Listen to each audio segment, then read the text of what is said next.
I don't know.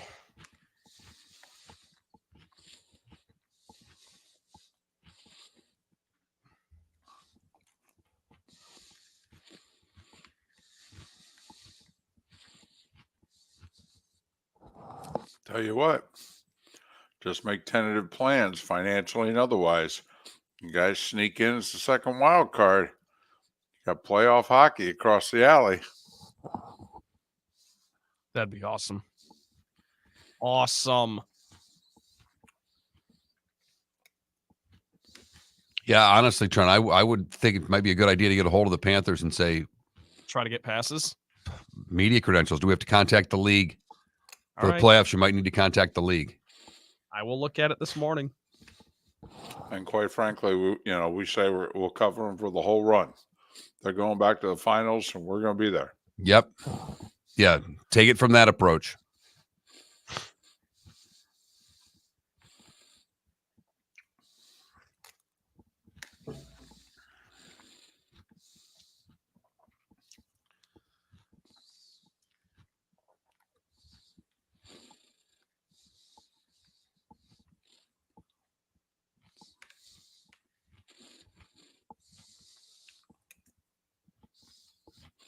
So my kid opened 3 accounts yesterday in North Carolina. Perfect. Attaway. Man, that's got to be a top 10 proud moment as a dad right there. Basically, with the free bets, what did he text me? He goes, he's like, it was the funniest thing ever. In fact, that might be third. Plus 100 on the Hornets to score a point last night. It was basically like a free win. He's like, this doesn't need these. These free bets are amazing.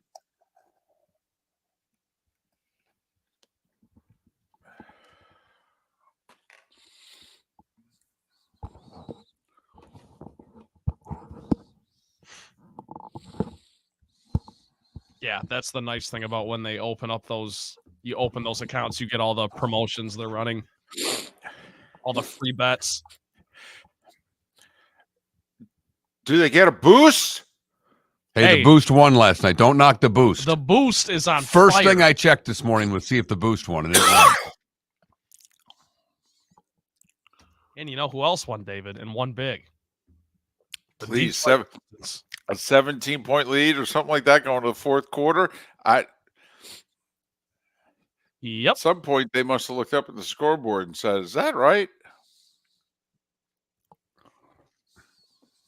Detroit. Okay.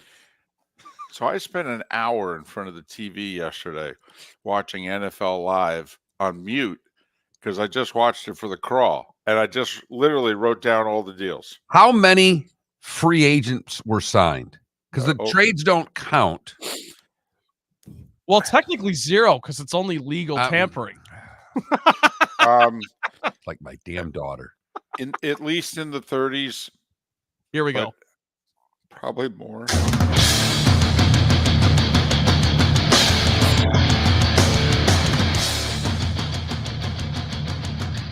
You are listening to Miller and Moulton, exclusively on the Florida Sports Network. And now here's Mark Miller and David Moulton. Top of the morning to you on this Tuesday of championship week.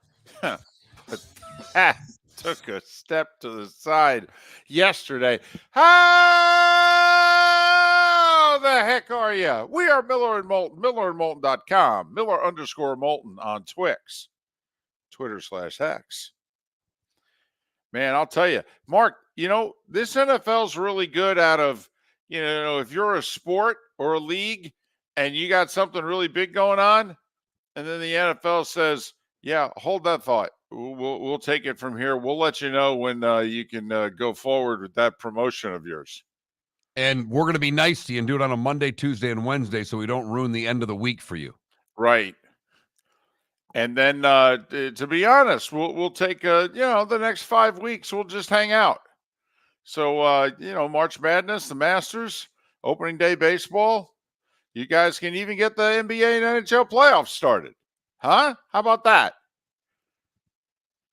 But don't And then- forget, we're going to have a draft. That's going to derail all of your momentum for all of your playoff series. Right, for 3 days. And all we're going to do is announce players. That's it. And you guys won't be able to do a thing. Not a damn thing. Hey, I'm just curious, if you're Major League Baseball, did anybody with Major League Baseball watch yesterday with any interest at all? Any? Does that appeal to you? Would you maybe want an off season in which people like have a week circled, even 3 days, and say, a whole lot's going to go down on these days? I mean, Mark, when was the Super Bowl? It was in Oh, yeah. February. Right. Wasn't it like the 11th or something like that? So, what was 4 weeks in a day? I think the NFL gave maybe 5. I don't know. I'll have to do the math. I think it was 4 weeks in a day from the Super Bowl. So, I mean, hell. And during that time, they even squeezed in a combine. So, I mean, if you're Major League Baseball and, you go about a month or so after the World Series, if you want, you turn around, that's early December. No? I tell you what, make it 2 months. Make it 2 months. And then like the Monday or Tuesday after the NFL regular season ends, boom! Do your free agency.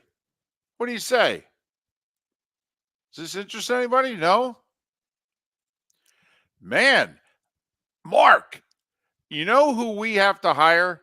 And when I say we, I mean the United States. You know who we have to hire? We got to hire some NFL general managers to do our negotiating, all kinds of negotiating.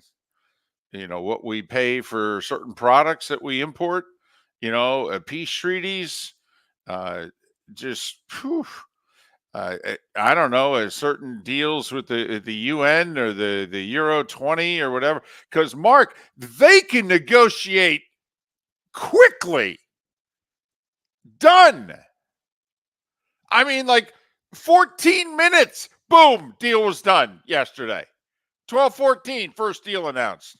Holy mackerel. I had a ball watching the NFL Network yesterday. Free agent frenzy. And they had their the host and the 3 guys getting information but the 3 guys getting information, they're going to a 4-shot and phones are ringing. And they're all looking down to see whose phone's ringing, to see which guy can beat the other guy to the scoop of the next guy who is signed. Schefter got up and walked off the set in the middle of a live segment. He just looked at the other 3 like, listen, what you guys are doing, that's cute, talking heads, I got to go get information. I got to return a phone call. I can't do it sitting on the set with you 3. I'll be back. And then before the segment was over, he comes back with like 3 pieces of paper. Hannah Storm just looked at him and said, all right, what you got?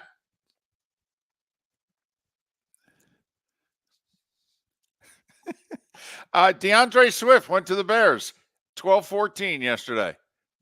Hell, 13 or 14 minutes. Did they have to wait to 12:01 or did they start right at high noon? 14 minutes, DeAndre Swift to the Bears, done. And you made fun of me all those years when I said we could negotiate these deals in 6 minutes on a bar napkin. Huh. I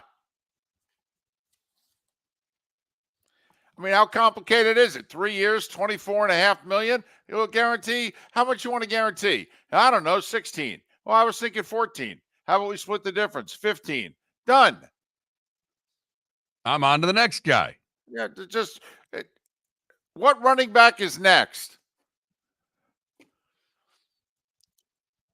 Man, for a position that it apparently just sucks and is meaningless and what have you, I don't know. They seemed like a lot of people were interested in a lot of them yesterday. Sure were.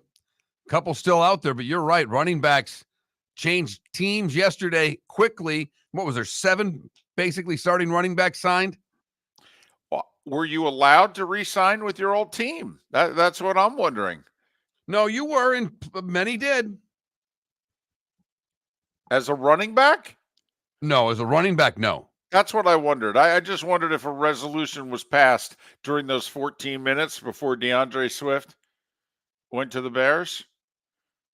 if a resolution was passed that said, hey, all of you running backs, none of you can go back to where you were. You got it? Is this free agent frenzy? Do you know what that means? It was a frenzy. I had to laugh. Both the NFL Network and the Four Letter Network are promoting the wall-to-wall coverage they're going to give NFL free agency on Wednesday. What the hell is there going to be? What? I mean, Joe Mixon got released late last night. I mean, I guess Aaron Jones and Joe Mixon have to sign somewhere since they both got released yesterday. But I just, man, what's left, guys? I mean, don't you think some of these GMs are going to be sleeping it off today? They're going to be like Trent was on the show yesterday. They're dragging to work today. Well, I have to ask you because Saquon Barkley is now an Eagle. Right. That is the Giant. Is it the Giants' biggest rival? Or is the Cowboys the biggest rival? I mean, everybody in the division's a big rival to the Giants. Well, to me, growing up, it was the Eagles. And it's because when I first became a fan, both teams were bad. The then Redskins and Cowboys were good. They were going to the playoffs seemingly every year. And the Giants and the Eagles were battling for, no, we're going to win 6 games and you're going to win 5. No. It's going to be us. So, and by proximity, and then, the Mets and the Phillies, the Rangers and the Flyers. So, we didn't have rivals with any other Dallas franchises. So to me, it was always the Eagles. All right. Well, I want to talk to that guy. I'm not really interested in sports talk show host. Okay. David Moulton right now. I'm interested in New York Giants fan. Okay. David Moulton, because you're a level-headed fan. And yesterday, Tiki Barber declared Saquon Barkley dead to him. Right. Signing with the Eagles. Right. That's absurd. I thought it was the most childish thing I'd ever heard out of someone who's a professional in the business. He let his fandom shine over. But the fan in you, were you upset that Barkley signed with the Eagles? Hell no. It was reported late last week it was going to happen. I mean, did this come as a shock? No, we talked about it all morning yesterday. Miller and Moulton said it was going to happen yesterday. How much of a shock could this have been? Well, so take away the shock factor. Just the move itself. I didn't say shock. How did it make you upset? No. I never asked if it shocked you. No. Did it upset you? No, and the reason being is that I felt the Giants did them wrong the year before. No, absolutely not. Nope. The Giants showed Saquon the year before it's just business. So Saquon a year later just said, hey, man, it's business. Nope, not at all. The other thing, quite frankly, Mark, is the Giants have had very little success during Saquon's tenure, and I am in no way blaming this on Saquon. In fact, I think if Saquon stays healthy, he will have monster numbers. He will have Christian McCaffrey numbers the next couple of years in Philadelphia.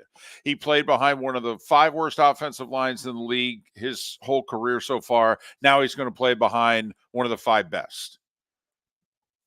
He's going to go from a losing team to a winning team. No. Saquon's going to do great. But no. Listen, I've said for the last year, I thought the Giants are screwing this up.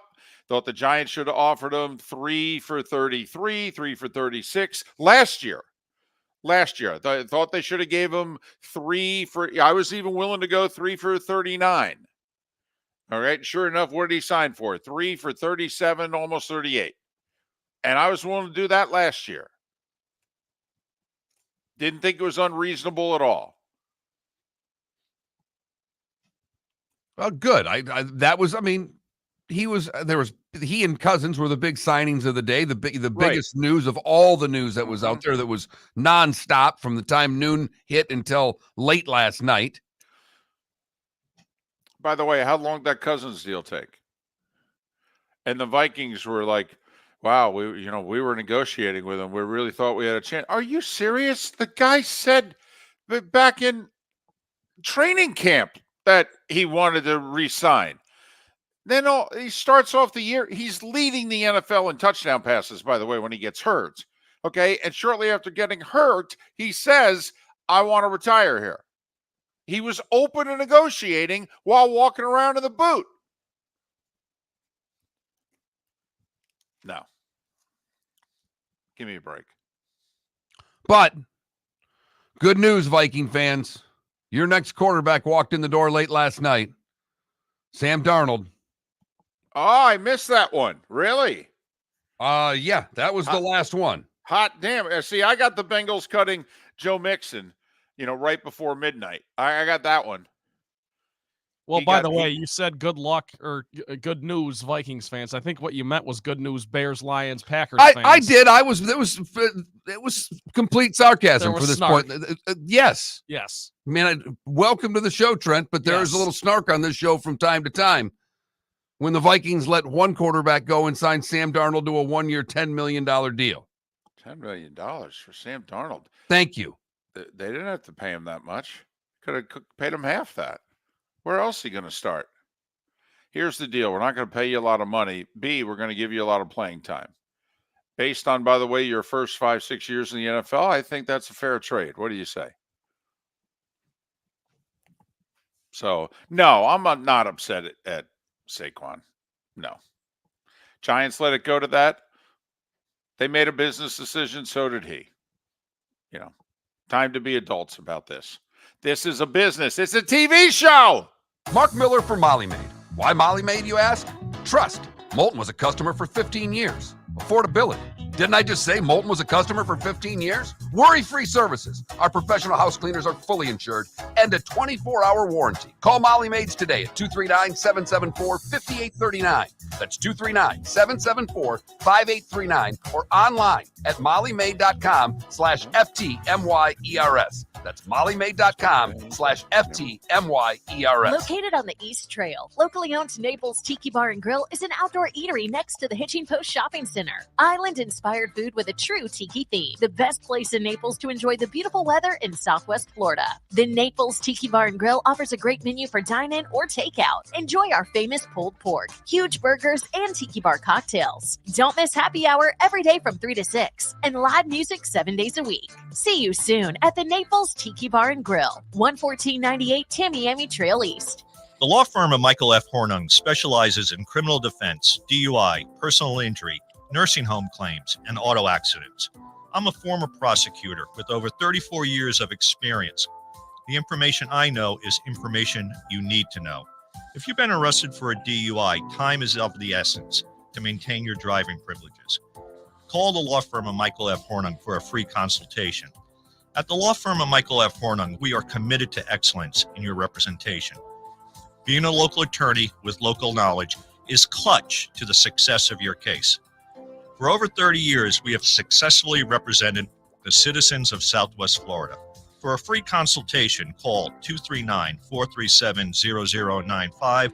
That's 239-437-0095.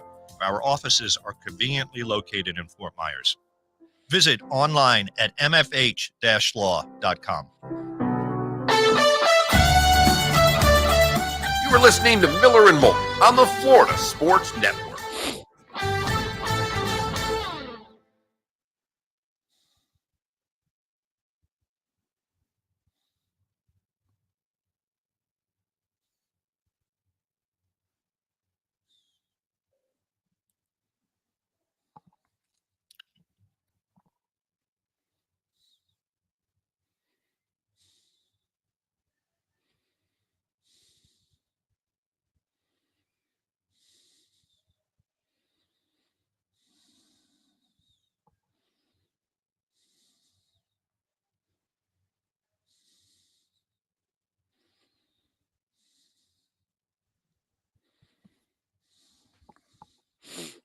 David, do you ever play the Immaculate Grid game? I don't believe so, no. You know what I'm talking about? No. I've heard of it, but no. Okay, you'd be great at it. It's 9 squares. It's a 3x3 grid, and they put a team's logo on each axis. You know what I mean? Like one per row/column. So you have to find a common player that played for both teams and fill the grid up. And you only get 9 guesses to fill 9 squares. That's why it's called Immaculate Grid. It's like Immaculate Inning. Gotcha. You would like it. You'd be Okay. great at it. Okay. Like, for And example, Adam, I'm with you, by the way. I'm with you. I think they paid a little bit too much for Gabe Davis, but Well, they did make the move, go Raiders and Adam, because they decided they weren't going to meet Ridley's price. I will say he does provide a dimension that they don't have. They have a lot of intermediate receivers. right. He's a speed guy. Question is, what Gabe Davis are you going to get? I mean, there were days when Gabe Davis looked like he was the best number 2 receiver in the league. But that's just another 2. At the end of the day, I agree with that. But then again, the Chiefs have just won back-to-back Super Bowls, and I don't know if they've had a number 1 receiver on the roster. They do have a Kelsey, though. True. I will say, though, and he's not Kelsey, but Evan Ingram's been really good. Really good. Yes, he has. Really good. Did you watch Samford and East Tennessee State last night by chance? I did. There was a sequence there when the game was close that they came down and made 4 or 5 shots when that guy ended with the tip pass that he caught and tipped. There was about 4 minutes there where I'm like, I swear I'm sitting there going, wow, that's a good shot. Wow, that's a good shot. Yep. That was a good that's a good play. Totally. And I was kind of rooting for the game to play out the way it did. Challenge the 1 seed, but let the 1 seed win. They had too good of a year. You don't want to see them get knocked. Totally. Right. that is absolutely how I feel about all the conference tournaments. The upsets are fun, but it's like you want the team that deserves the bid to get the bid. That's why I was happy James Madison just walked Arkansas State. Oh, yeah. Would they win by 20? Mm-hmm. I think? Yeah. Drake, James Madison. Winning games in the tourney, baby. I'm pro Drake today. Went with ECU yesterday, Drake today. It's my college week. James Madison could win 2 games. Drake can win 2 games. Not only that, they're both going to be like 12s or 13s. Oh, yeah. He'll come on and do picks next week. Who? Marty with Drake. Okay. He said, hey, if you guys want, he listens to our show all the time. I told him, God, do you work at all? Number 2 assistant at Drake? I mean, get some more players, man. Those guys are graduating. No, I think it's going to be Aaron Jones to the Cowboys. Well, they couldn't tackle him. So that's what I was reading yesterday. That was kind of flying around. Well, would he fit the culture there or no? Well, I don't know. What would it do to LeBron's legacy?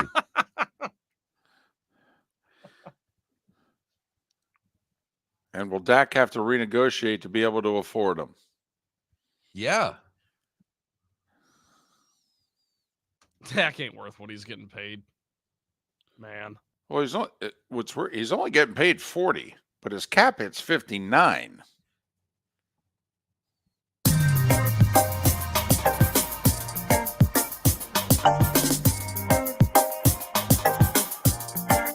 Welcome back to Miller and Moulton, only on the Florida Sports Network. 21 minutes past the hour, the starting 5. Coming up in a little more than 15 minutes time. Then David Samson's going to join us at the top of the hour. Pat Kirwan's going to join us in the 8 o'clock hour, and here's how the interview is going to go. I'm going to welcome Pat on. I'm going to, mention the sponsor who helps bring Pat on the show twice a week. And then Mark's going to say, hey, that was a hell of a free agent frenzy. And then we're both going to go get breakfast. And Pat's going to talk, and Trent's going to interrupt them and jam in a commercial break. And then Trent's going to get us back on the air. Pat's still going to be talking. Probably a good idea to come to Twitch for Pat's interview because he may just go on right through the commercial break. Right. And it'll start at about 5 minutes to 8, and it'll go right through 8:30. I think Pat's going to do the opening monologue to his show on our show.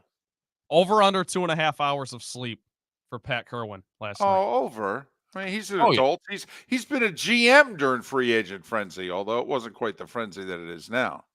But in fact, I know what my first question is going to be for Pat, if I'm allowed to ask one. Go right ahead. Shortest negotiation. Over under 14 minutes. I really enjoyed that yesterday when DeAndre Swift and the news broke at 12:14. Normally, we leave each other alone during the course of the day. Mark, Trent, and I couldn't resist. We had a text train going yesterday, beginning at 12:14.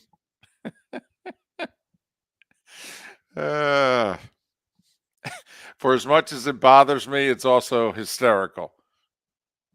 Because if we're gonna illegally tamper, if we're gonna illegally negotiate, just be blatant about it. Here you go, Raj. Take draft picks away from all of us. If I've got this right, 8 running backs signed with new teams yesterday. Well, I got 6 right here. Barkley with the Eagles, Jacob with the Packers, Eckler with the Commanders, Pollard with the Titans, Swift with the Bears, Devin Singletary with the Giants, Gus Edwards with the Chargers, and Antonio Gibson with the Patriots. Does Zach Moss count because he signed with the Bengals, or was he with the Bengals?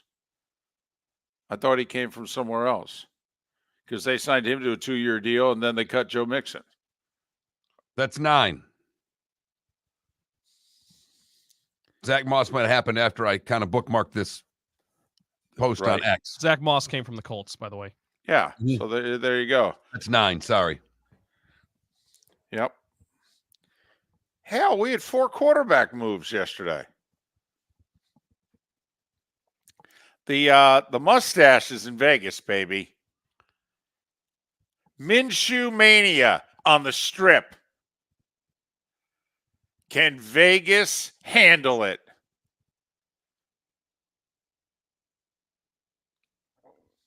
We've got the Stanley Cup.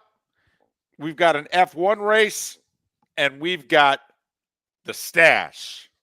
Minshew mania. Just imagine the impersonators that are going to be in Vegas. The Gardner Minshew impersonators. Don't you have to have Wayne Newton, all right, at Gardner Minshew's Raiders presser? Don't you have to? You know, you could get away with a lot of this if they were any good. And he was good. I go all in. No way. I know man. you would, but come on. Besides, we got a new coach. We had a winning record with him. We're going to be winners, baby. I got you. Right. I got you. Chiefs are still in your division, right? Hey. I'm not saying there aren't other great cities out there to have fun in, to have a good time. We're doing No. I'm not trying to compare fun. I'm comparing expectations. No, I know that. You bring Wayne Newton in when the expectations are equal to the possible outcome of the season. You are setting expectations far higher than what possible outcomes were. Put it this way, David. You go to the Golden Nugget and get their over-under, and it's not over 8.5, you probably don't want to bring Wayne Newton to the presser. That's all I'm saying. Wayne Newton in the middle. The mustache on the left, Christian Wilkins on the right. That's all. Wayne Newton, okay? Can put the stashes next to one another, and then Wayne can look at Christian and say, "You're a big man, but you're not as big as me in this town. Now go win something, young man." Yeah. And Wayne can look at Christian Wilkins and go, $110 million, huh? $84 million guaranteed. I mean, we're not talking Wayne Newton money, but that's pretty good. That's pretty good. Want to come over to the house and party? Bring your friends? Don't worry, Minshew can't come. I mean, $25 million, he's not invited. Besides, do we really want quarterbacks at our party? If you know what I mean. Unless that quarterback's Kenny Stabler back in the day. But I don't know. The stash in Vegas. Hell, he's an upgrade from Aiden O'Connell, right? Absolutely. I mean, is he a starting quarterback in the league? I don't know. Well, good for him for earning another shot at it. Totally. Supposed to be a backup for a few years, proves it again. Now he gets a chance to go duel it out with Mahomes and Herbert. Just take it easy. Just take it. I just don't. Let's not put Minshew and a duel, okay, in the same sentence with Mahomes. Twice a year. I'm just saying. Right. I don't know if it's actually a duel. How about a meet and greet? He's gonna get some stuff signed. Right.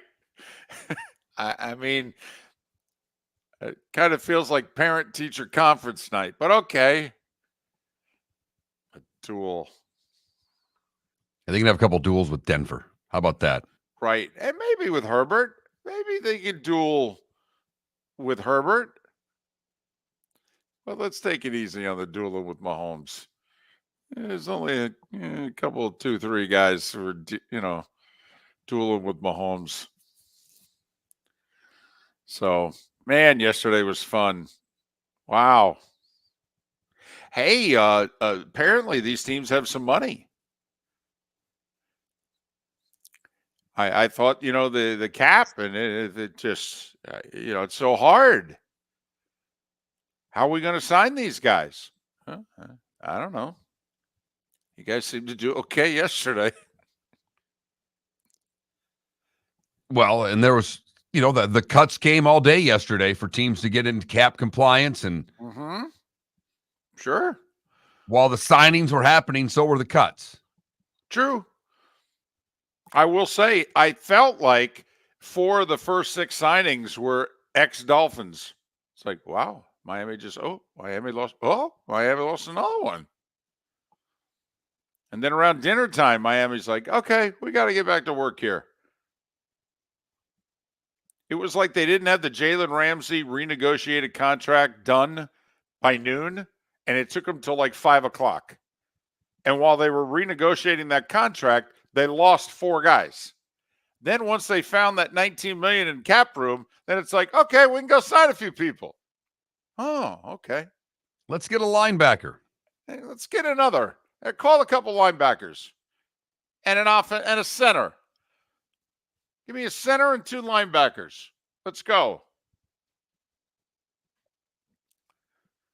But listen, how much time do I have for the starting 5? And do I have to talk about anything other than free agent frenzy? Yes. Okay. There were bids given out last night, for crying out loud. We cover small tournaments on this show. You have an obligation to the small conference champion, David. The law firm of Michael F. Hornung specializes in criminal defense, DUI, personal injury, nursing home claims, and auto accidents. I'm a former prosecutor with over 34 years of experience. The information I know is information you need to know. If you've been arrested for a DUI, time is of the essence to maintain your driving privileges. Call the law firm of Michael F. Hornung for a free consultation. At the law firm of Michael F. Hornung, we are committed to excellence in your representation. Being a local attorney with local knowledge is clutch to the success of your case. For over 30 years, we have successfully represented the citizens of Southwest Florida. For a free consultation, call 239-437-0095. That's 239-437-0095. Our offices are conveniently located in Fort Myers. Visit online at mfh-law.com. Visit Jason and Todd at the Diamond District. If you're in love and thinking about a diamond, you'll want to hear from my friends Jason and Todd at the Diamond District. When purchasing a diamond, you deserve a relaxed, stress-free, and educational experience. You want to have a good time and feel comfortable. You want selection, quality, and value. At the Diamond District, you'll get it all. With our team of non-commissioned diamond advisors, no one's in a rush. We care only about you and making sure your needs and wishes are fulfilled. You'll be wowed by our selection of GIA certified diamonds, stunning diamond bracelets, earrings, pre-owned Rolex watches, exotic ruby, sapphire, emerald, and tanzanite jewelry. There's something for everyone at the Diamond District, and all at the lowest prices anywhere. Jason and I love what we do and are in the store nearly every day. We look forward to shaking your hand and welcoming you to our Diamond District family. Visit Jason and Todd at the Diamond District. You were listening to Miller and Moulton on the Florida Sports Network.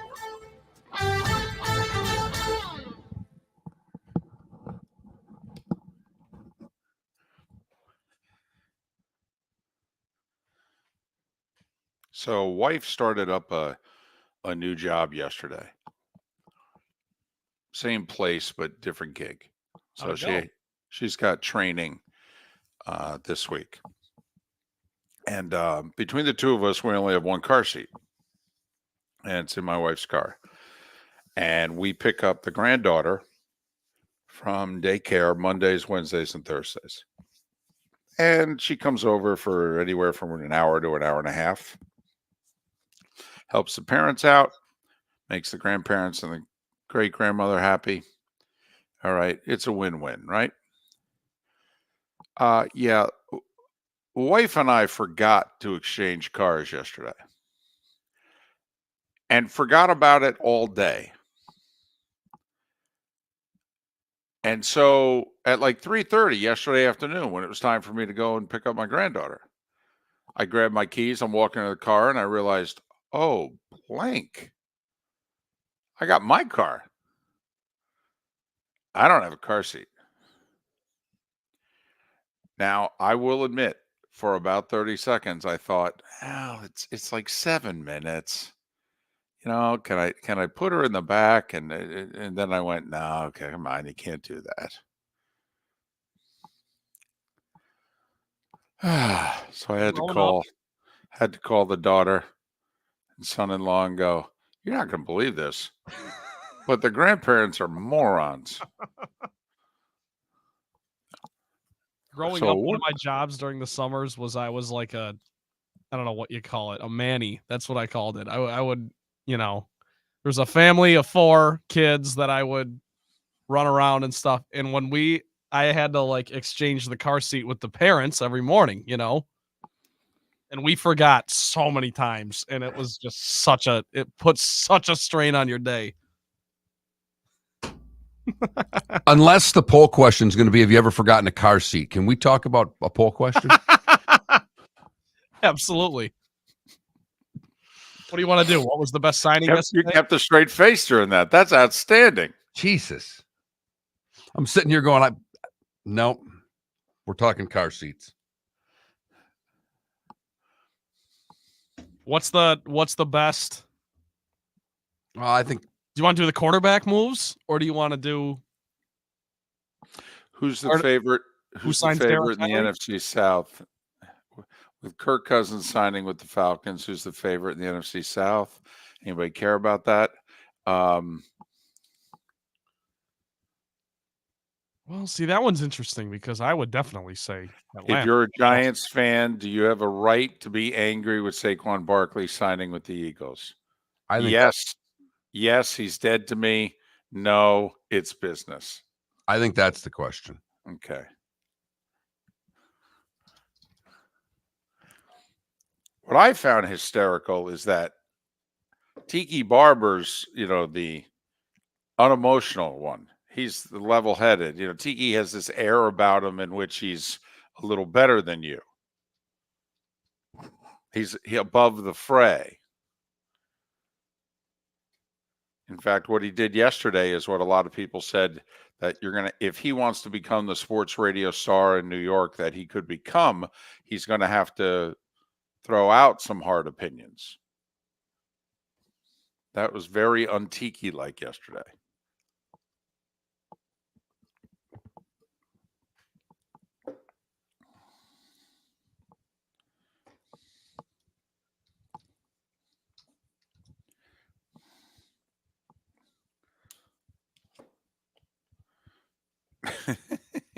Ridiculous, Dad.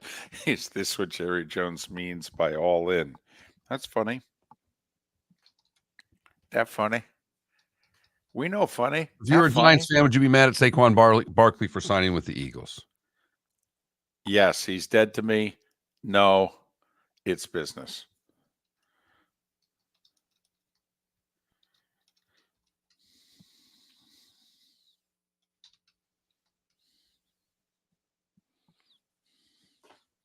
Once again, Ryro, you're bringing the real world into sports.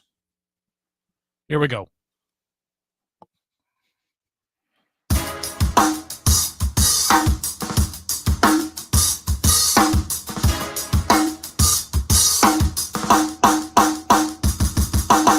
Welcome back to Miller and Moulton, only on the Florida Sports Network. 22 minutes till the top of the hour. David Samson joins us at the very top of this hour. Pat Kirwan will join us at the very top of the following hour. That's how we roll on a Tuesday. We are Miller and Moulton, millerandmoulton.com, Miller_Moulton on Twitter. Moulton, by the way, doesn't have an E. A couple of O's and a U. Work on it. Right now it is time for The starting five stories. Oh no! I loved it. 5 stories you No, need to no know. more echoing It's on the this show. Starting 5 on Miller and Moulton. Here's number 1. Sounded very sultry. I mean, with the echo. No? Don't freak people out. I had a heart attack for a second. I can't sweat that much again at 6:30 in the morning. Trent, who could gain about 15 pounds, lost 4 last Thursday when the equipment didn't work. Dolphins had a hell of a day. We could do the starting 5 on the Dolphins. So Christian Wilkins signs with the Raiders for 4 years, $110 million, $84 guaranteed. They lost linebacker Andrew Van Ginkel to the Vikings. This one I don't understand. 2 for $20? You couldn't keep Van Ginkel for 2 for $20? All right. Guard Robert Hunt. I mean, come on, 5 for $100 with Carolina, please. That's an absurd signing. Got to let him go. And safety Brandon Jones to Denver. Okay. Young guy, nice player. I would have liked to keep him, but you know, you don't have any money. They do. I get it. Meanwhile, then Miami signs 2 linebackers: Anthony Walker from Cleveland, Jordan Brooks from Seattle. Then Jalen Ramsey restructures his deal to save $19 million. And so they signed Tennessee center Aaron Brewer for 3 years, $21 million. So there. Bucks, meanwhile, traded. Is there a show out there that said this was going to happen yesterday? I don't know. We had Roy Cummings on. You said Davis was going to get dealt. Well, the Bucks traded Carlton Davis yesterday to the Lions. They also threw in a couple 6th-round picks. I found that interesting. They got a 3rd-round pick back in return, though. So, you know, here, take this guy and a couple 6, but give me that day 2 pick. Thank you. Jacksonville signed Bills wide receiver Gabe Davis, 3 for $39. So goodbye, Calvin Ridley. They also signed Packers safety Darnell Savage and Bills center Mitch Morse. Oh, yeah. And then Ravens wide receiver Devin DuVernay, who's a return specialist. Oh, yeah. And then Ravens corner Ronald Darby. So the Jags were busy. That's 5 guys they signed yesterday. Kirk Cousins is an Atlanta Falcon. 4 for $180, 100 of it guaranteed. That's the guy. You got a business negotiation. That's who you call. Put it this way. You don't do deals with Tampa Bay Rays or Kirk Cousins. There you go. There you go. Imagine if Kirk Cousins had a negotiated deal with the Tampa Bay Rays. That'd be like a baton death march. Sam Darnold to the Vikings. I think the Vikings will be just fine. Oh, yeah. Cousins for Sam Darnold. Had nothing to see here. That's a swap, right? Oh, it's a swap, all right. 1 year, $10 million. Minshew to the Raiders, 2 for $25, 15 guaranteed. And you know, it worked so well the first time. that the Patriots brought Jacoby Brissett back for 1 year and $8 million. Running backs. Yeah, they all had to leave the teams that they last played for. It was a rule. It was passed at 10 a.m. yesterday, and then the free agent frenzy started at noon. So Saquon Barkley goes to the Eagles. Josh Jacobs to the Packers. They then cut Aaron Jones. Tony Pollard to the Titans. DeAndre Swift to the Bears. Devin Singletary replaces Saquon with the Giants. Austin Eckler with the Commanders. Zach Moss to the Bengals. They cut Joe Mixon. So Aaron Jones, Joe Mixon, along with Derrick Henry on the market for running backs if you need one. Giants with a major trade, traded a second and a fifth to Carolina for defensive end Brian Burns, and then signed him to a massive contract. Burns last year, was it the deadline last year that the Rams offered 2 1s for him? And a 2. 2 1s. And they got a second and a fifth. I know it's a whole new regime and all that, but are you absolutely kidding me? To review, Mark, okay, who you don't want to negotiate is with the Tampa Bay Rays and Kirk Cousins. Who you do want to negotiate with, the Carolina Panthers, who in the last year and a half have traded Christian McCaffrey and Brian Burns. How many first-round picks have they gotten for Christian McCaffrey and Brian Burns? That would be 0. Correct. Couple of 2s, a 3, and a 5. Right, nothing. We're doing fine. But they've got Bryce Young. Well, and we'll trade 2 1s for it. And one of those will become the first overall pick of the draft. And then we'll pay Robert Hunt $100 million. Right. He's a guard, by the way. $20 million a year. Gotcha. What do we got? You know, the Packers were busy. I kind of liked it. So they not only signed Jacobs, but safety Xavier McKinney gave him like 16, 17 a year. So they cut David Bakhtiari along with Aaron Jones. Sometime in the next 2 days, you'll hear Bakhtiari signing with the Jets. Right. Even though he can't play, which is why he'll make a perfect Jets signing. College hoops. And listen, if I missed anything, and I did, there's 84 other moves yesterday in the NFL. I don't know what to tell you. We only have so much time. College basketball. James Madison wins the Sun Belt by 20 over Arkansas State. Book their ticket. Samford wins the SoCon. They hold off East Tennessee State. Book their ticket. Now, get ready. These are the finals we got coming up tonight. Horizon, Oakland against Milwaukee. The Colonial, Charleston against Stony Brook. They upset Hofstra.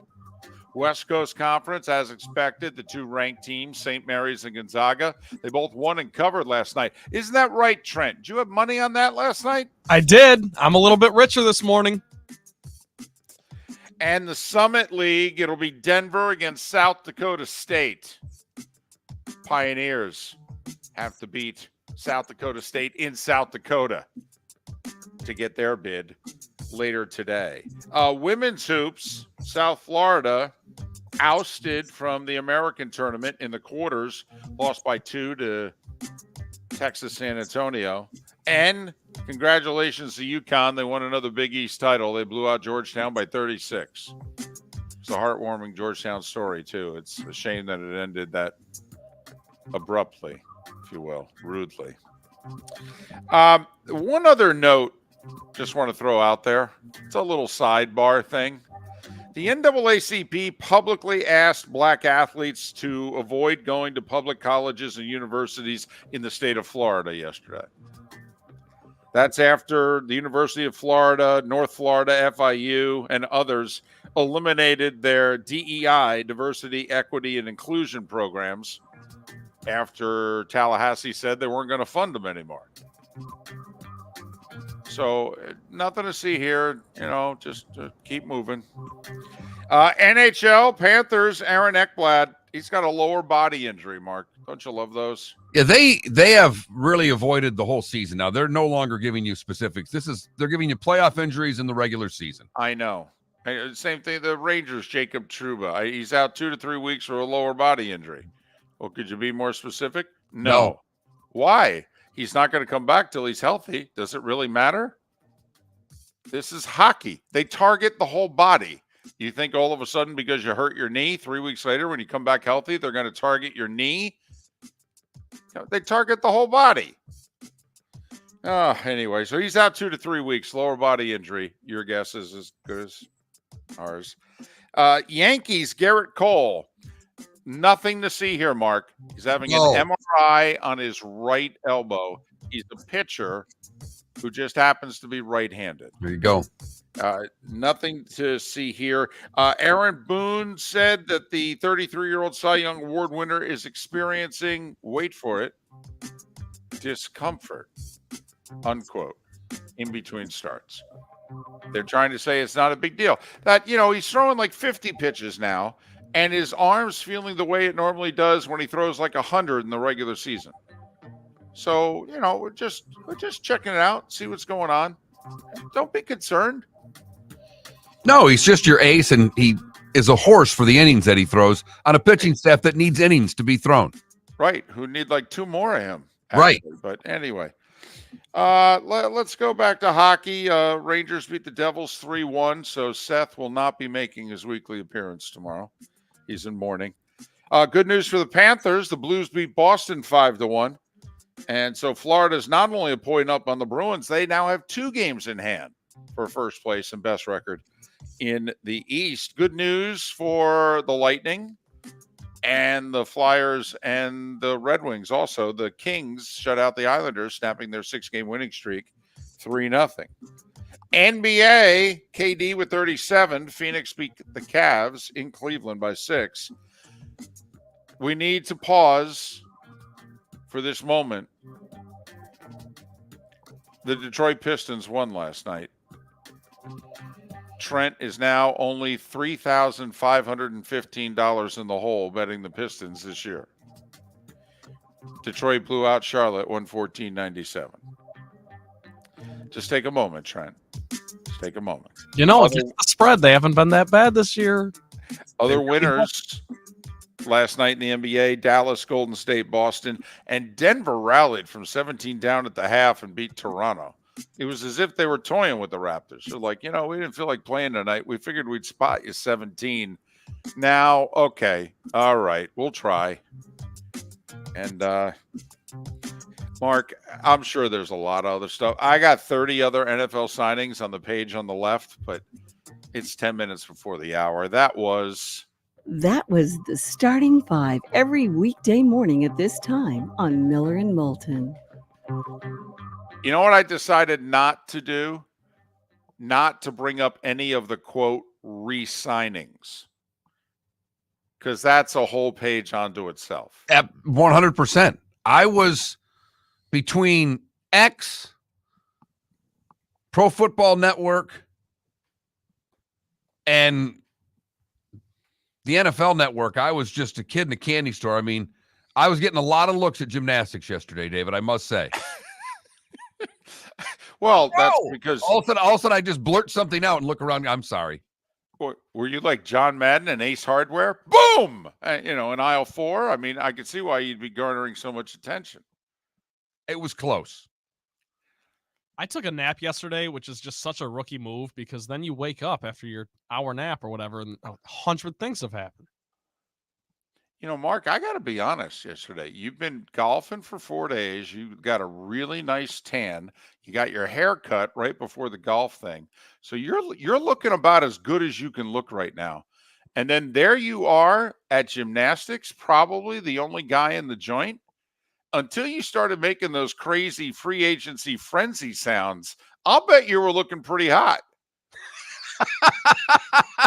And then all those women started going, about 20 years older than the normal dad that's in that room. So not 20, maybe 10. But then those women started going, that guy's making weird sounds over there. What's he doing? That's where you need one of the moms to be like, I think he's following NFL free agency. Are you seeing what's going on?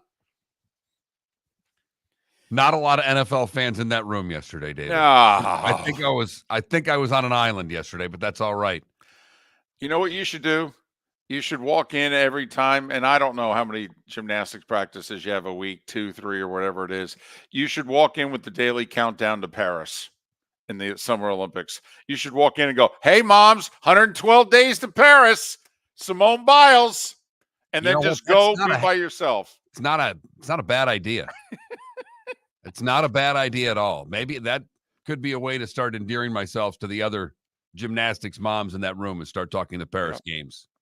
And then you leave. You get the conversation started, and then you chuckle to yourself and you go walk over to your corner. You go look at them all. Just do it every week. It's kind of like on this show. You know, when we start with the countdown, once we start, we update it every day. You could update it every week. Walk in the next week. 95, ladies. That's the number. 95 days to Paris. Aren't you excited? I think I'd get worse looks than I did yesterday when I went, oh, my goodness.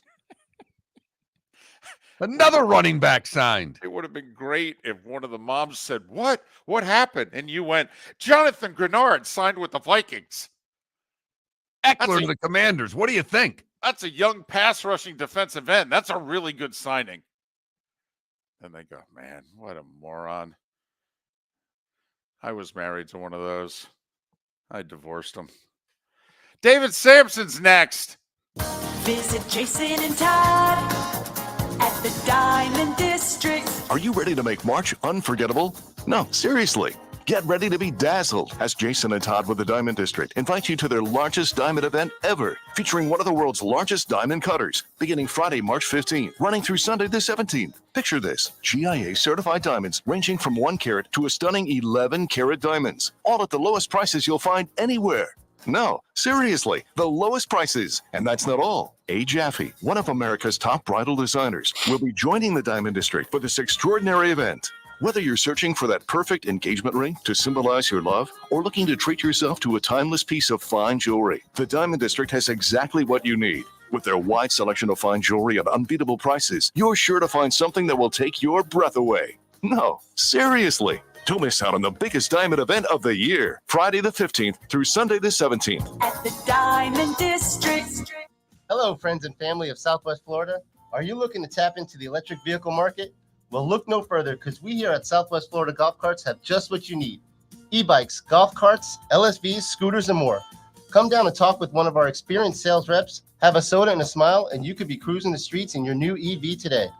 Stop by the store or visit our website at flgolfcarts.com and enter for a chance to win $100 off your next purchase by answering John's monthly sports question.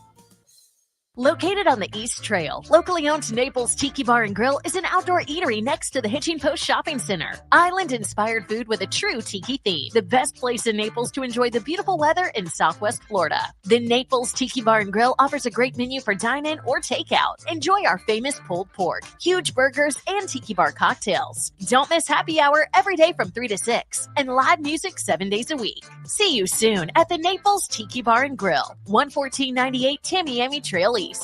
The law firm of Michael F. Hornung specializes in criminal defense, DUI, personal injury, nursing home claims, and auto accidents.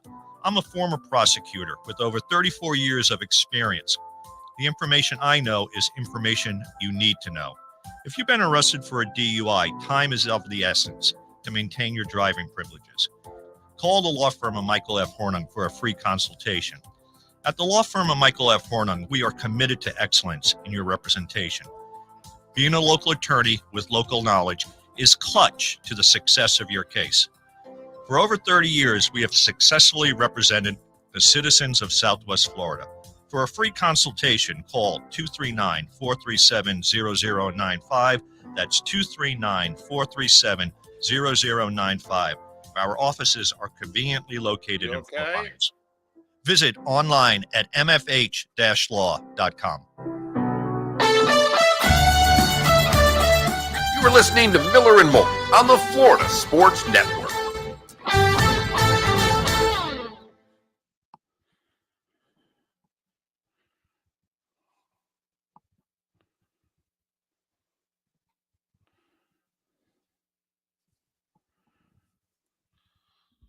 There he is.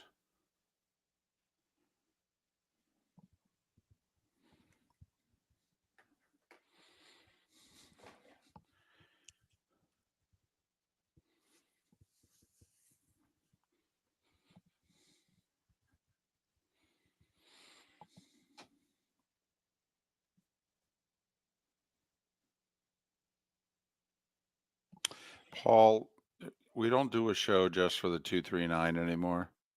So, I will say his background's exactly what they need. He's dealt with money. He's a money guy. That's been his whole role in the two athletic departments he's worked in.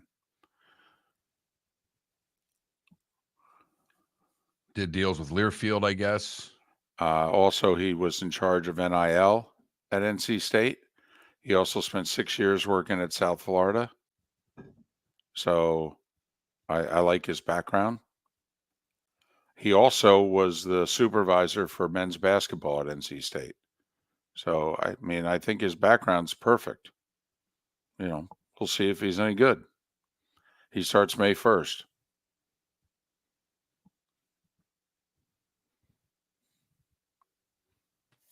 Good morning.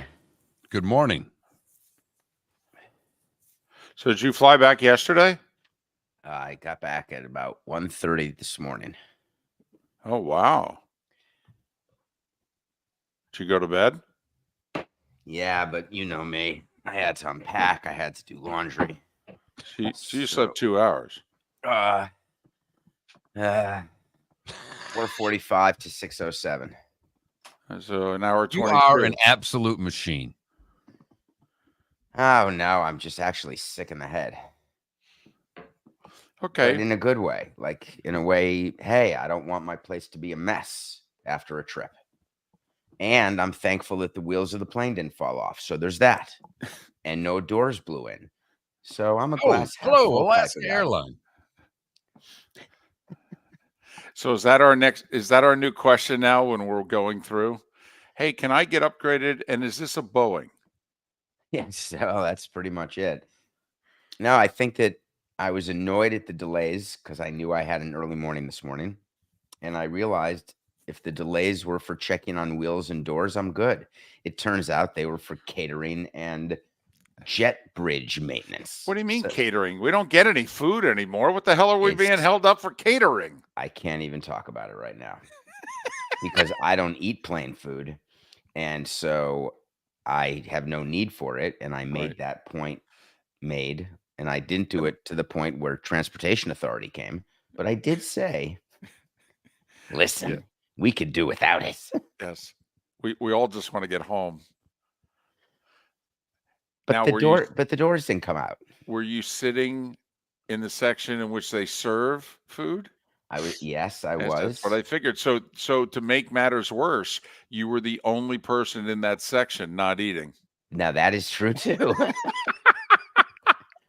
And there were people shooting me dirty looks. Didn't care. Sure. Right. I asked how many of them had a 7 o'clock show with Miller and Moulton. I literally said that. Anyone else here going on Miller and Moulton at 7 a.m.? I'll listen, but I won't go on it. Would have been phenomenal.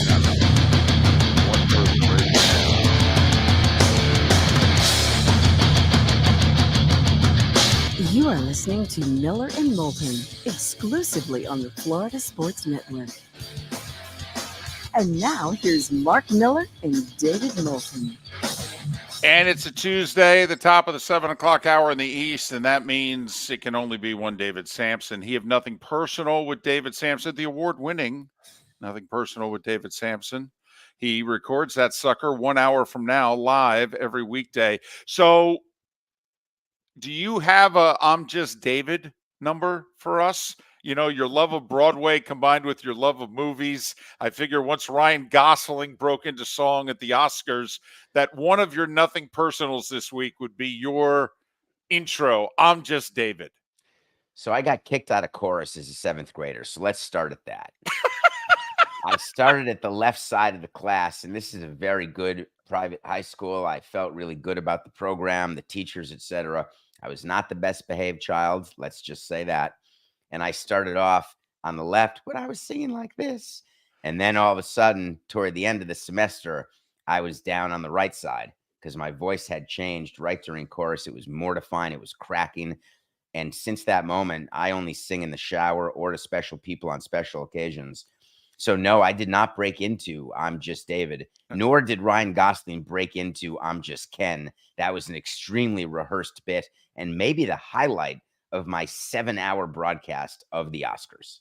That was the highlight. Okay, that's what I wanted to get to. Your overall thoughts of the awards, from the monologue to the bits to who won or who got snubbed in your opinion. Well, I did well. We did a show called Live from the Stained Carpet over with Metalark, and we were on the air for 3 hours of pregame with Ben Lyons and Adnan Virk, and we did a pool contest, a bracket contest, and out of 5,600 brackets, only 49 people beat me. So I got 19 out of 23. I was disappointed. I wanted to finish in first. I did win the office pool, of course, and I beat Lyons and Virk, which was great. But I would say that the biggest surprise of the night for people was Emma Stone winning Best Actress over Lily Gladstone for Poor Things, which she deserved to win, and I chose her to win. I thought she would win, and then she did. I thought one of the bigger surprises was Al Pacino forgetting to read the nominees for Best Picture, which caused him to release a statement, hooah, which was a funny statement, saying, no, I was told not to read the Best Picture nominees. Give me a break. As though they were trying to save time, and then Jimmy Kimmel had to fill time because there was all this extra time before they went into Abbott Elementary. So I thought the musical numbers were great. Billie Eilish's song from Barbie with her brother Phineas was She's just spectacular. And the monologue to me was fine, not great. It didn't. No, it they don't try epic. to be great anymore. No, but you can be great. You can be Billy Crystal, where you're not offending anyone, but you're making everyone laugh. You're singing, you're dancing, you're comedy without being Ricky Gervais. So I believe there is a soft spot, or maybe it's called a sweet spot, where you can do both. And I'm not sure Jimmy got that done. Do you think we'll ever have a line? I believe when Letterman hosted the Oscars and they gave away Best Supporting Actress and someone won, all right, and he came out and he said, listen, to the 4 people who didn't win, don't worry about it. You're first in line to have Anthony Quinn father your child. Okay. And because Anthony Quinn at like age 74 had just fathered a child. And I'm just wondering if we'll ever have jokes like that again at the Oscars. You know, it's funny. That was the same year where he got known for Uma and Oprah. I know. Oprah, Uma, Oprah. And that's obviously talking about Uma Thurman and Oprah Winfrey. And it was right there for the making to do that joke again, because Robert De Niro was nominated for Best Supporting Actor, and he's got an infant. And Al Pacino, who announced Best Picture, also has an infant. And they're both octogenarians, so that would have put Bob Hope to shame. So I think that there is an opportunity there, but sadly it was missed. Right. But we did see John Cena naked, so there's that. Yeah, that's true. I thought that bit was funny. I that was the only bit that I laughed at during the Oscars. I thought that was getting crushed, and I think that. Can I just take a minute on this? People are crushing it, saying a naked body on the Oscars. How dare you? And then they had to release the fact that he had a skin-colored thing over his crack, and then he had a sack over his banana. And meanwhile, we're happy to show everyone shooting everybody with AK-47s. But don't show me a tushy, because God forbid the kids will think that something's a little cray-cray. Oh, look at that mass murderer out there in your video game that you're playing. As you can see, I've got a small thing of nudity versus violence. We can talk about that next segment. And not only that, he slept an hour and 22 minutes last night. He's David Samson. Okay, listen, Yankees are saying, hey, there's no reason to be concerned here. It's just discomfort in Garrett Cole's pitching elbow. It's fine. Yeah. So let me explain 2 or 3 things that are going on here. The only time you are not worried about somebody's discomfort is when it's your pitcher's stomach. You give him some Gaviscon, you let him use the restroom, and you go about your day. That's about the only type of discomfort I'm interested in hearing from my team trainer about a pitcher. The next level of the least bad, oh, I've got discomfort in my big toe because I stubbed it. All right, we'll put a Band-Aid on it. We're not going to let you pitch because you'll change your mechanics and then you'll get hurt. I can live with that. When you start moving above the waist with discomfort, that's a problem. And then elbow, shoulder are tied for the worst discomfort you want to get. That's the word that we use so that you all don't panic in the media and our fans don't panic. inside baseball, the trainer, I've never heard a trainer come to me and say, David, our guy has elbow discomfort. Never happened. Fatigue, strain, not sure what the problem is, but when I touch him here, he goes, oh. When he throws a slider, he goes, ah. And then when they say get him an MRI, that means they expect something's wrong with him. So that's number one. Number two, there is no 2-day waiting period. It's not getting a firearm. You want your player to get an MRI. You do not have your assistant call the doctor and ask for the next available appointment.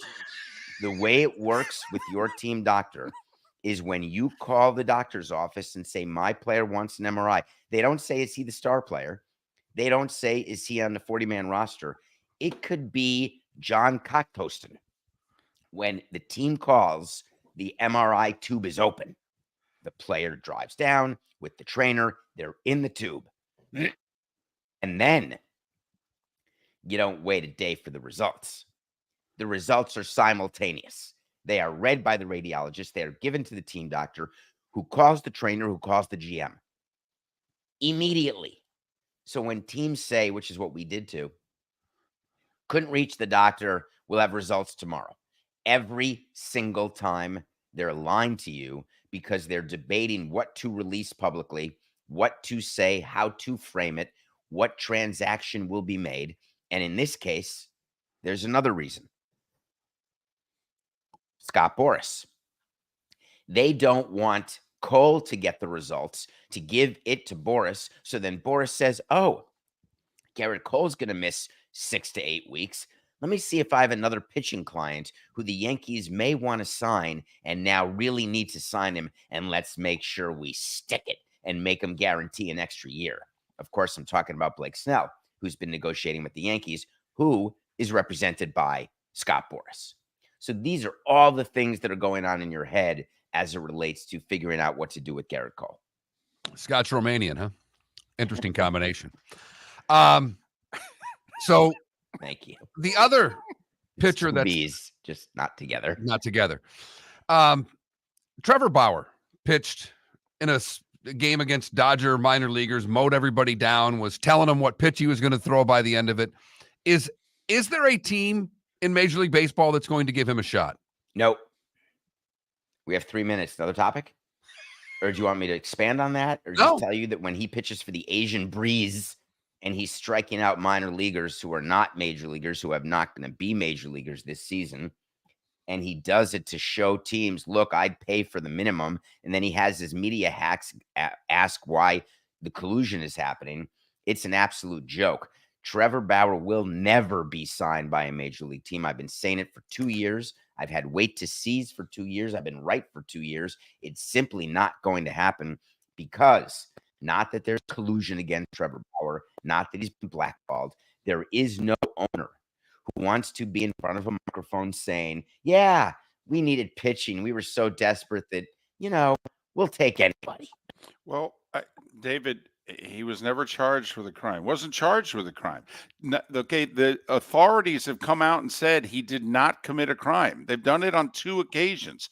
The woman who alleged the crime finally came out and said it was not a crime. I mean, it's unseemly. It will be awful PR. But David, I mean, innocent is innocent. He's innocent. Yeah, there's plenty of innocent people who I don't sign. There's character things, there's teammate things. No one wants to be his teammate.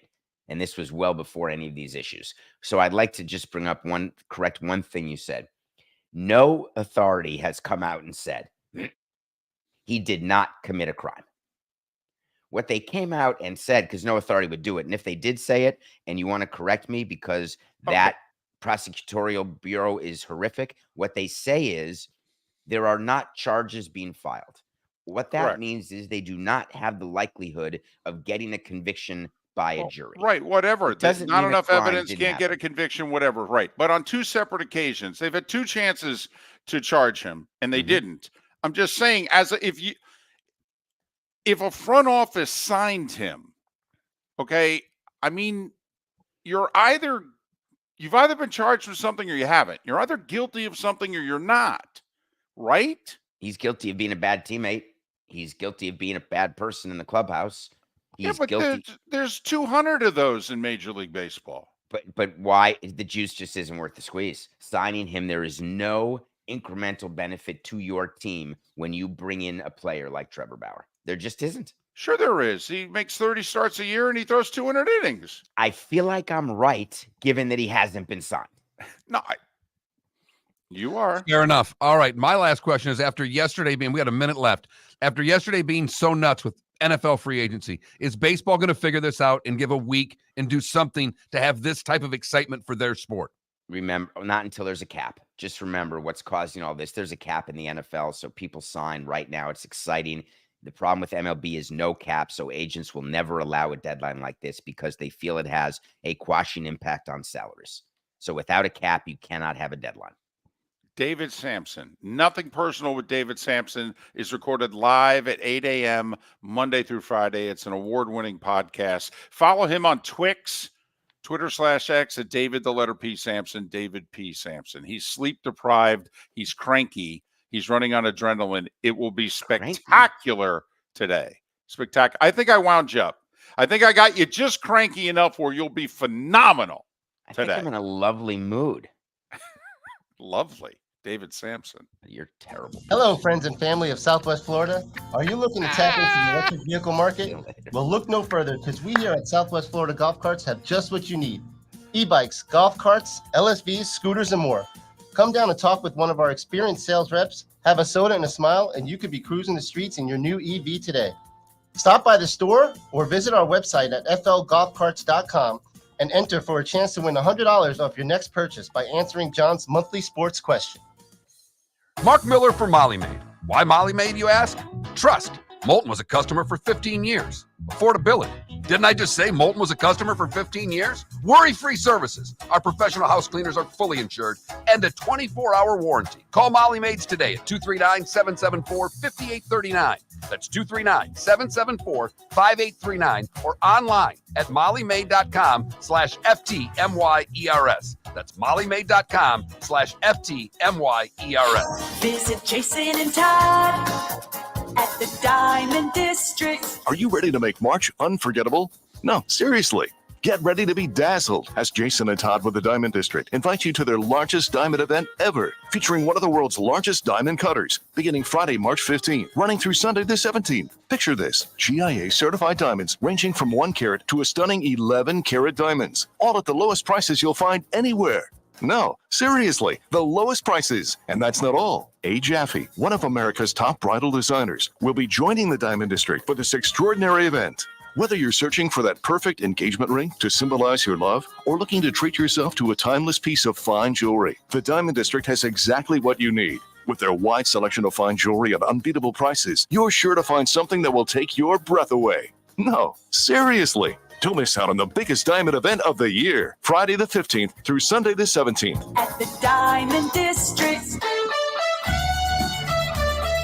You were listening to Miller and Moulton on the Florida Sports Network.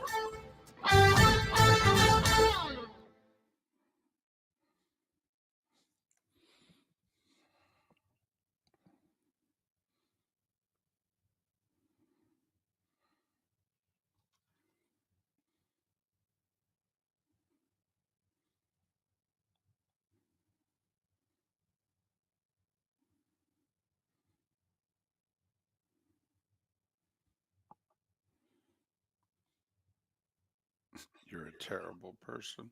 That was funny.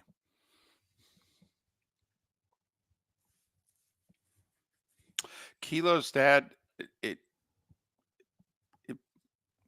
you don't like his politics. Okay. But I mean, come on. He made a comparison to violence in movies and nudity. He's a pretty informative, guest. I mean, and Kilo's dad, if you don't like it, like we've always said, you can tune out, man. You've got all the power. Also, it's 13 minutes. And it's regular. If you don't like it, just, you know what time he's on and what time time we're back. He's a flaming liberal. He doesn't hide it. By the way, Pat's a conservative. If you couldn't tell over the years. So that's why we think our Tuesday lineups. It's another reason why it's terrific. 8 o'clock negates 7 and vice versa.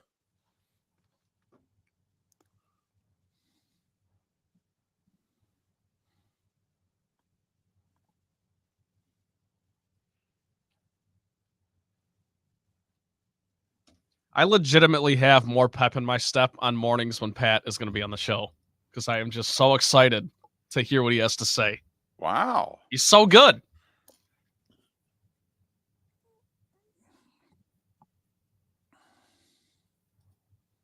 Especially days like today. We got so much to talk about. Pat, welcome to the show. I feel as if that's all we have to do. You know, I'll cue him up the first time. Mark can cue him up the second. I just.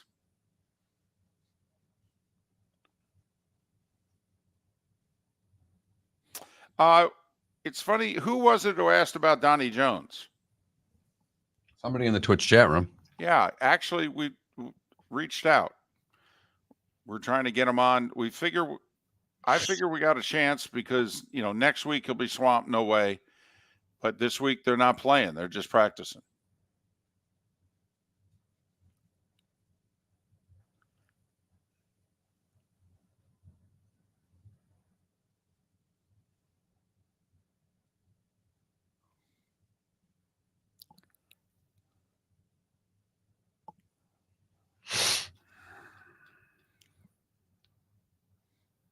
But Kilos, to be honest with our guests, we want them to be themselves. You guys decide who you like and don't like, and whether you agree with them or don't agree with them. But, you know, we've got, you know, David and Seth are two liberals, and, you know, Pat's a staunch conservative.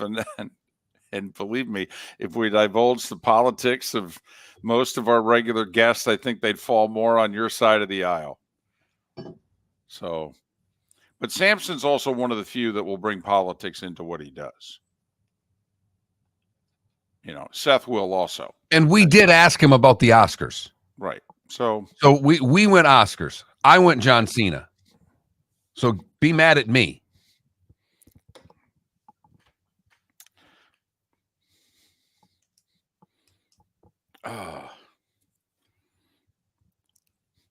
I didn't think he needed to go gun violence. He just could have said people need to lighten up. I thought what Cena did was hysterical.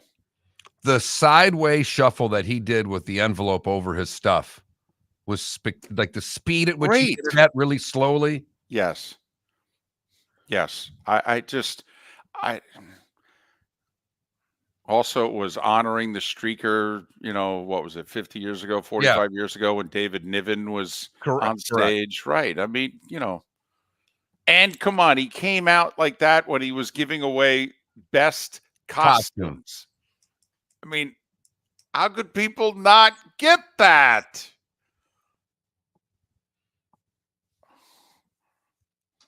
Okay, here we go.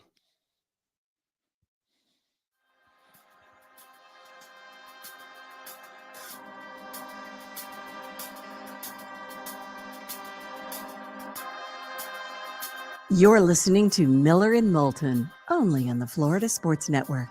And now, here's Mark Miller and David Moulton.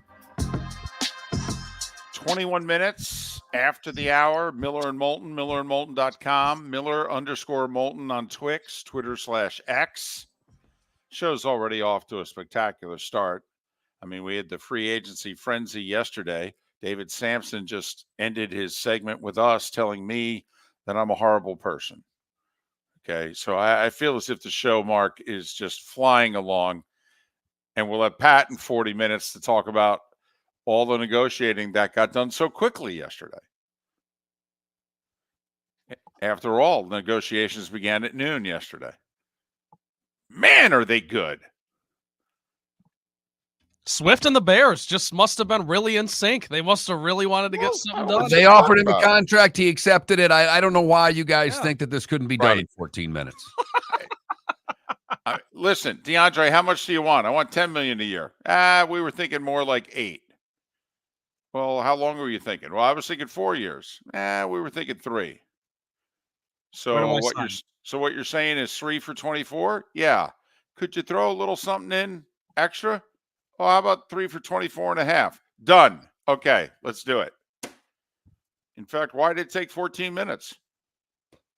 What's the problem? I mean, Why was a couldn't this fax be done in 3? right? Was a fax machine involved? I mean, why did it take 14 minutes? Don't bring up machinery that confuses Trent. Yeah, I don't know how. I don't.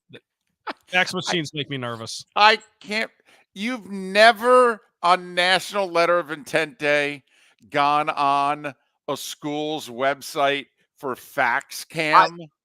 I don't know how you. I that was one of the things. It's because you're the same age as my son, basically. You're a year apart, and he was stunned. But I responded to him with, "Well, you did grow up in the South and watch cameras of National Letter of Intent Day." I gotta admit, I didn't know what that was. Like, I didn't know I didn't know fax cam was a thing. I'm fascinated by it. Thing. It had its own sponsor. Right. And I didn't. This was unbeknownst to me. I dig it. I'm fascinated by it. Listen, I find it wildly entertaining now that I know about it. it's an indication as to whether or not your school is serious about college football. Fax cam. That's fair. It dawned on me yesterday. I was taking my daughter to gymnastics, asking her about how the day went, and I said, "Do they teach you typing?" And she goes, "We kind of did a little bit of this." And I'm like, going, "Okay." And I'm going, "Yeah, honey. When they did it for me, I did it on these machines called typewriters." Hmm? Yep. I have to admit, probably one of the 5 best decisions I ever made in my life. To take typing class? Take typing. I was the only guy in the class. Huh. It's kind of like you when you go to gymnastics for your daughter. I'm it, man. I was the star of the classroom. Nothing but attention for me. And not only that, these little fat fingers could type. I'm curious of one thing with you in typing class, because I've watched you type. Mm-hmm. You are a very fast typer. I am. You do not do it the right way, however. I used to. Your fingers aren't on. No, I'm a hunt and peck. ASDF. I'm a hunt and peck guy. Boom, boom, boom, boom, Right. boom, boom, boom, boom. Right. You are a hunter, and definitely the other Yes, part of that right. too, from time to time. Right. Okay. Listen, I knew about the home row. Okay. I put my fingers on the home row. I know where all the keys are. See, that's why, okay, I can hunt and peck, because I know where all the letters are. Oh, yeah. Still to this day. And I don't make a lot of mistakes either. It's the damn phones who change your words into something else. It's like, I didn't type that. Stop correcting me. I do. I yell at my phone. You're not my wife. Stop it. But anyway, big moment for Mark Miller yesterday. A big moment. Before we get to Trent Bally and the play of the day coming up, it was a touching moment, actually. You have moments when, as a parent, in which it just something happens and you're not afraid to admit it. You get a little emotional inside. Sometimes you shed a tear. Sometimes water just wells up in your eyes. Your heart flutters a bit, and you remember that moment for the rest of your life. And if I may be so bold, I think Mark had one of those moments yesterday with his son. So I sent my son a text during the show yesterday because I realized that North Carolina had legalized gambling yesterday. Said, making a bet today? He responded with, already have money in 2 accounts. Called me later and said, added it to a 3rd account. These free bets are amazing. And you got choked up, didn't you? I did. I was emotional. It doesn't take much for me to get emotional if you've listened to me for any length of time, but it was a father-son moment that we hadn't had yet, and I feel very proud that he's able to get his money into all of these accounts. Well, very smart. He's playing the system the right way. I did the same thing when everything opened up in Michigan, and then in Tennessee, and now in Florida. You have to strike while the iron's hot. If they're going to offer you all these free bets and this sweat-free bet stuff, they all call it something different. You have to take it. You got to take it. And then when every other commercial is for DraftKings or PointsBet or whatever. See, we don't know that in Florida. Right. That's what we're going to the Supreme Court for, whether or not we're just going to have Hard Rock commercials forever or whether we're going to get them all. That's basically what's being decided this spring at the Supreme Court. And Miller and Moulton are rooting for them to get them all. Get them all. The more the merrier. Darn right. It's better for the gambler. That's right. And better for the sports talk radio show and their hosts. Time now for our Molly Maid play of the day. Trent, what do you have for us? So I considered asking you guys if we could amend this to the NFL transaction legal tampering play of the day. Doesn't quite have the same ring to it. But so, we'll go to Pensacola Bay Center where the James Madison Dukes trounced Arkansas State in the Sun Belt final to punch their ticket to the big dance. Here's the moment. And the Dukes of James Madison, a 20-point victory is the way it will wind up. And JMU, for the first time in 11 years, is going dancing. Confetti, streamers, the whole 9 yards. It was pretty cool. James Madison, like you heard, going back for the first time in over a decade. A nice exclamation point on their 31-win season. 4 Dukes in double figures last night en route to victory. They had a shot at an at-large, but now they don't even have to watch the selection show. They'll be fine, and they will have somebody on upset alert, David, in the first round. And there's your Molly Maid play of the day. Drake and James Madison, baby. Circle those suckers right now. Could be a couple 12 seeds. Couple 12 seeds. They could be in the 5-12 game. Or JMU maybe in the 4-13. A 31-win 13 seed who beat Michigan State in East Lansing. How does that feel if you're a 4 seed? Who do we get in the first round? Wagner? No, James Madison. What? They'll be on upset alert, or they'll have someone on upset alert. And by the way, you name drop Drake. If you feel so inclined, join us on Twitch. Mark Miller is giving Drake some free publicity today with the polo. My Drake Bulldog shirt. The 4 line right now for those that are interested, Illinois, Alabama, Duke, and Auburn. That's what Shelby Mast has on his 4 line right now of who James Madison could potentially play. So the odds are, How about the Dukes upsetting Duke? How about that, David? A little Duke on Duke crime. Tell you what, James Madison against either Illinois or Alabama. Slow those suckers down. Oh, man. Neither one of those teams play defense. Give me the 6.5 points right now. 31-3 James Madison. 12-13 line possibly. They were They were nationally ranked this season, in and out of the rankings. AP top 25. So we got a bunch of the small conference finals tonight. We got the Summit, the Horizon, the Colonial, the West Coast. Miller and Moulton. MillerandMoulton.com. Miller_Moulton on Twix. Mark Miller for Molly Maid. Why Molly Maid, you ask? Trust. Moulton was a customer for 15 years. Affordability. Didn't I just say Moulton was a customer for 15 years? Worry-free services. Our professional house cleaners are fully insured and a 24-hour warranty. Call Molly Maids today at 239-774-5839. That's 239-774-5839 or online at mollymaid.com/FTMYERS. That's mollymaid.com/FTMYERS. The law firm of Michael F. Hornung has successfully represented the citizens of Southwest Florida for over 30 years. As a former prosecutor, the information I know is information you need to know. If you've been arrested for a DUI, a criminal matter, or involved in an auto accident, call the law firm of Michael F. Hornung. I'm a local attorney with local knowledge to assist you through the process. For a free consultation, call 239-437-0095. That's 239-437-0095. Offices in Fort Worth. Visit Jason and Todd at the Diamond District. Are you ready to make March unforgettable? No, seriously. Get ready to be dazzled as Jason and Todd with the Diamond District invite you to their largest diamond event ever, featuring one of the world's largest diamond cutters, beginning Friday, March 15th, running through Sunday the 17th. Picture this: GIA certified diamonds ranging from 1 carat to a stunning 11 carat diamonds, all at the lowest prices you'll find anywhere. No, seriously, the lowest prices. And that's not all. A. Jaffe, one of America's top bridal designers, will be joining the Diamond District for this extraordinary event. Whether you're searching for that perfect engagement ring to symbolize your love or looking to treat yourself to a timeless piece of fine jewelry, the Diamond District has exactly what you need.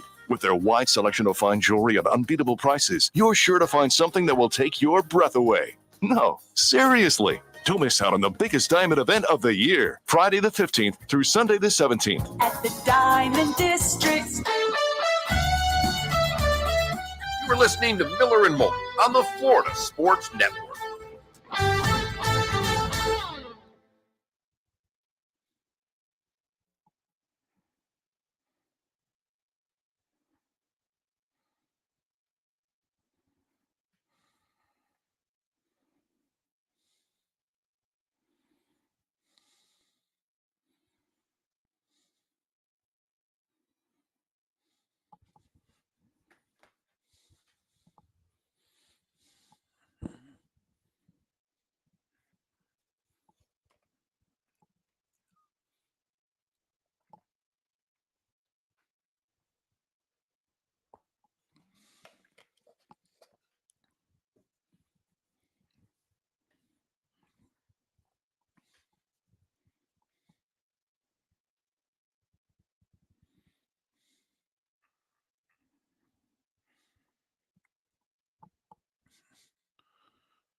Sad day when you got to take yourself off the tee sheet. Is that what you just did? Yeah. Tuesday shotgun, I can't do it on the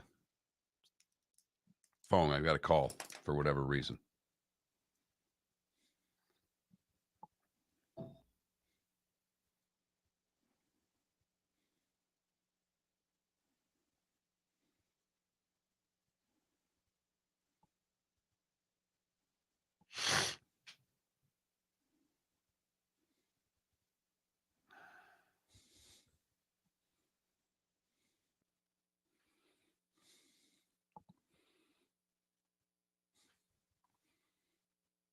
By the way, Twitch chat room, whoever's asking about autocorrect.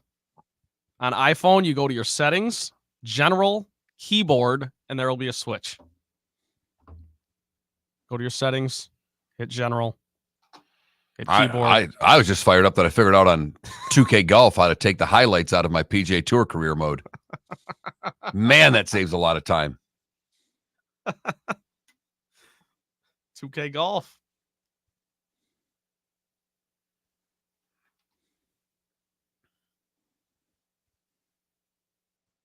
So a few days before payday, I usually get an email just confirming when it's going to be going in. I'm getting paid a day early. I am fired up, or a day earlier than expected, at least. Oh, I got to send her an invoice. I got the email last night. I was like, oh, thank God. I can go get groceries tomorrow after the show.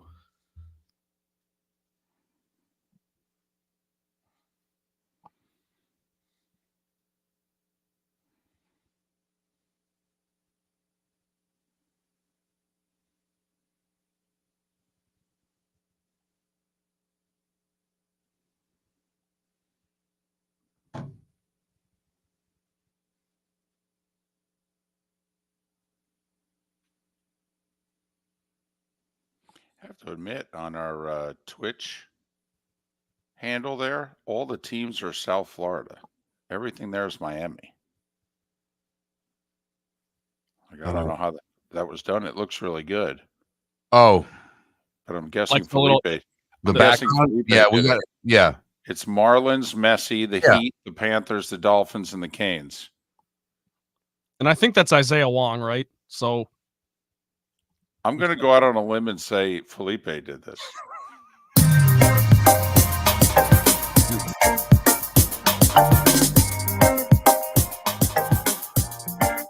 Welcome back to Miller and Moulton, only on the Florida Sports Network. 22 minutes until the top of the hour, and that's when Pat Kirwan will join us here on Miller and Moulton, millerandmoulton.com, Miller_Moulton on Twix. Our poll question today, it's pretty simple. We incorporate the free agent frenzy from yesterday in the NFL. And one of the more eye-opening signings was Saquon Barkley. He's a running back who got over $12.5 million a year and a 3-year deal. And B, he left a division rival for another division rival. Uh-oh. How dare you, sir? And so we asked you the question. Hey, if you're a Giants fan, how do you feel about Saquon leaving you for the Eagles? A, that rat blankety blank, he's dead to me. Or B, that's business, man. So Right now, it's business winning with 53% of the vote. Not a lot of voting. We had far more votes yesterday. Did you watch the Oscars? And all people did was complain and said they didn't watch the Oscars, which was fine. So we're diving into the frenzy. It's still early.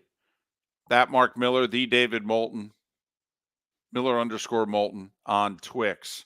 Vote accordingly. And I'm a Giants fan, and I said, hey, man, it's business. Giants had 2 opportunities to sign him. He wanted to sign with them. It's on them. Besides, Eagles are a better team right now. He's a running back. How many years does he have left? Would you want to run behind the Giants O-line or the Eagles?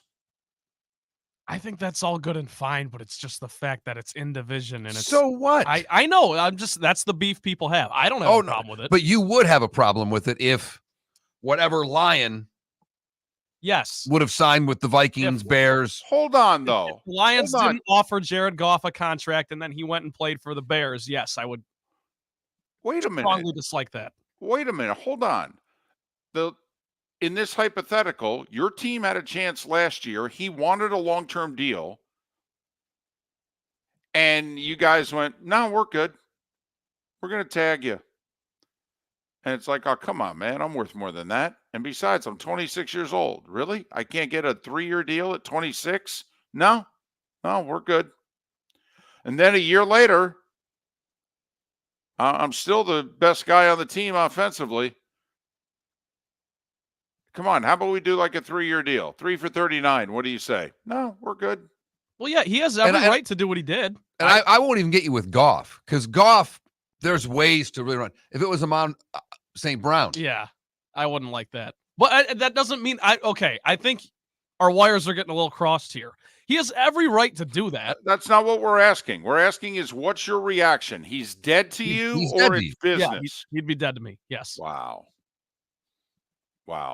So once again, fans don't blame their team. It's the athlete's fault. Always has been. Yep. Damn helmet and shoulder pads. Very powerful. Very powerful. There were a lot of teams that were active yesterday that like the Vikings did a lot of good things, except they lost their quarterback. But they've got one. For those of you that may not know, because that happened by my count after midnight last night. That actually might be a today signing, believe it or not, David. Okay. Because the story that I had broke after midnight. But Sam Darnold is now a Minnesota Viking. Ha! Well, happy days are here again. And Bucks fan, what are you thinking this morning? How do you think you win your division again this year? Now that Kirk Cousins is an Atlanta Falcon. That's what I'm thinking. I'm thinking we don't. I'm thinking we ain't the best team in the division anymore. I'm thinking we in trouble. I'm thinking they're going to win 11 games. That's what I'm thinking. Hell, they won 7 with Desmond Ridder. You go from Desmond Ridder to Kirk Cousins. How many games is that worth? I'll take your war. I'll analyze it for you. Seriously, Desmond Ridder to Kirk Cousins. Not a starting quarterback. Top, and I'm being nice, top 12 quarterback in the league. Because he might be top 8, and Miller and Moulton would argue he's definitely top 10, but we'll just say top 12 quarterback in the league. From a guy who's not a starting quarterback in the league. Probably not a top 40 quarterback in the league. How much is that worth in the standings? 2, 3? I'd say minimum. Well, and look at, I don't know how the Saints get better. I mean, if you just look at the division realistically, the Saints haven't done a whole lot. They're still in a little bit, they're still cleaning up cap mess. I was going to say, got the Saints have a debt that makes the U.S. Treasury pause and go, man, you guys owe a lot of money. Carolina. Wow. They've got a guard that they overpaid and gave away a guy for a second and a fifth that they were offered 2 firsts and a second for. Just last year. And, well, I have to admit, though, I can see why you fired that general manager. I mean, I will say. I can't blame you for firing that GM that he didn't take that deal. I also now would like to fire this GM for making that deal. Boss, hey, I got good news and bad news. Yeah? Well, the bad news is we had to trade Brian Burns. Okay. Yeah, he wanted a lot of money. What'd we get? We got a second. Oh, and a first next year? No, not exactly a fifth. I'm sorry, what? Well, that's okay, though. But we signed an offensive lineman for Bryce Young. Oh, okay, good. Who'd we get? Robert Hunt from the Dolphins. Oh, you mean the line that's been average or below for about 5 years, and they decided not to keep him. We signed him, huh? Oh, good. So we get a deal? Well, he got a deal. He got 5 for 100. Oh, great. So to review, you're fired. A second and a fifth for your best defensive player. Right. Who's 26 years old, by the way, averages 10 sacks a year for 5 years, and has missed like 12 snaps in 5 years also. It's durable. I mean, the Giants couldn't sign him to a long-term contract fast enough. Right. I mean, at least the Giants said, listen, we gave him the money that we would have given Saquon and McKinney combined to keep the running back and the safety. We gave it all to this guy instead. Oh, okay.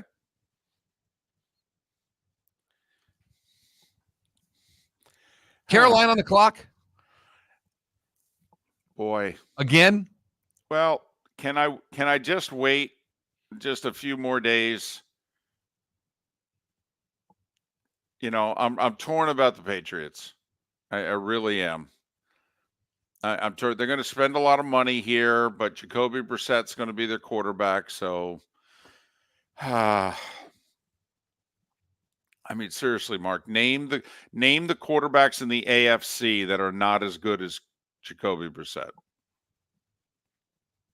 When do I start now? Yeah. Just anytime, feel free. You go through the divisions one by one. Obviously, he's the worst quarterback in the East. Okay. Yeah. To the North. Yep. Okay. Yep. Now to the South. Anthony Richardson and Will Levis. Right. And then maybe whoever's going to play in Denver. Maybe. Minshew or Brissett? Who would you take? Minshew. Okay. Just asking. So, if you give him the benefit of the doubt, where Indy's quarterback, Tennessee's quarterback, and Denver's quarterback is worse, if you're the Patriots, you have right now one of the 3 worst rosters in the league, and your quarterback will be the 13th best quarterback in the 16-team AFC at best. So I'm holding out that the Patriots could still be on the clock. You're probably right. I think we need to double down on Carolina. But I'm holding out on the Patriots still. I think they have a chance. Loved the spin because they re-signed their lineman, which was they had to. It's one of their best players. But watching the Patriots reporters on X trying to, hey, here they go. They're on their way. Right. Mm-hmm. They're not as harsh on them yet. It'll come. One more year. One more year, I think. But listen, Dolphins did not have a good day yesterday, though. There's no doubt about it. Dolphins better. Thumbs up, thumbs down, thumbs sideways today compared to yesterday at this time. It's between down and sideways. It's certainly not up. No. So they lost Robert Hunt. They signed a center instead, Aaron Brewer, who was with the Titans. 3 for $21. So $7 million a year for a center. Now remember, they let Connor Williams go, who was their center, missed half of last year hurt. When he played, by the way, they were winning a lot of games. They've negotiated Teron Armstead's contract down. He's coming back. But right now, they as good on the offensive line as they were when they ended the year? The same? The same. Okay. Defensively, they lost Wilkins. They cut Baker. They let X go. They lost the safety. They signed 2 linebackers in return. They're worse at this point. The linebacker from Seattle is a tackling machine. He is. There's some debate as to whether or not he makes those tackles near the line of scrimmage or 4 or 5 yards downfield. But yes. And he is durable. I will say the 2 guys they signed are durable, which lately has been an issue with the Dolphins. And they lost Van Ginkel to the Vikings. That's actually, of everything that happened yesterday, if I'm a Dolphins fan, the one move and guy that we lost that I'd go, we lost him for 2 for $20? We couldn't keep him? I mean, hell, taxes alone, 2 for 18 is the same deal. We couldn't keep him? What are we doing? We're basically paying that much money to replace him. Why would we not keep him? He's pretty good. So that one, if I'm a Dolphin fan, that's the one in which I'm like, I can understand, $110 million for Wilkins. You weren't going to go there. I get it. $20 million for a guard a year. I think we can all get that. There's a lot of safeties out there. To lose the safety, wait 2 days. You'll get another one. Yeah, and not signing one yesterday is okay. There's 12 safeties on the market right now. You're going to be just fine there. But the Van Ginkel one would bother me if I'm a Dolphin fan. I'm like, oh, come on, man. We shouldn't be losing good, solid players like that for that. 2 years, $20 million? With our tax difference, we could probably gotten them for 2 and 18. Seriously? And they were probably locked in and only wanting to sign them to a 1-year deal. That's the way. I know. That's the one that would bother me. But the Bucs clearing up some cap room by getting rid of Carlton Davis. I liked him, by the way. I liked him. I think he'll be terrific for Detroit. He's a man corner more than a zone corner, in my opinion. I like him. It's a durability issue. He's missed a lot of games with Tampa. If he can be healthy, it could work out well for both teams. because the Bucks had to shed some cap space. Mm-hmm. So they saved like $14 million on the deal because that's what he was owed next year. And they pick up a top 100 pick in this year's draft. They trade away 2 sixes in the process. So, yeah, okay.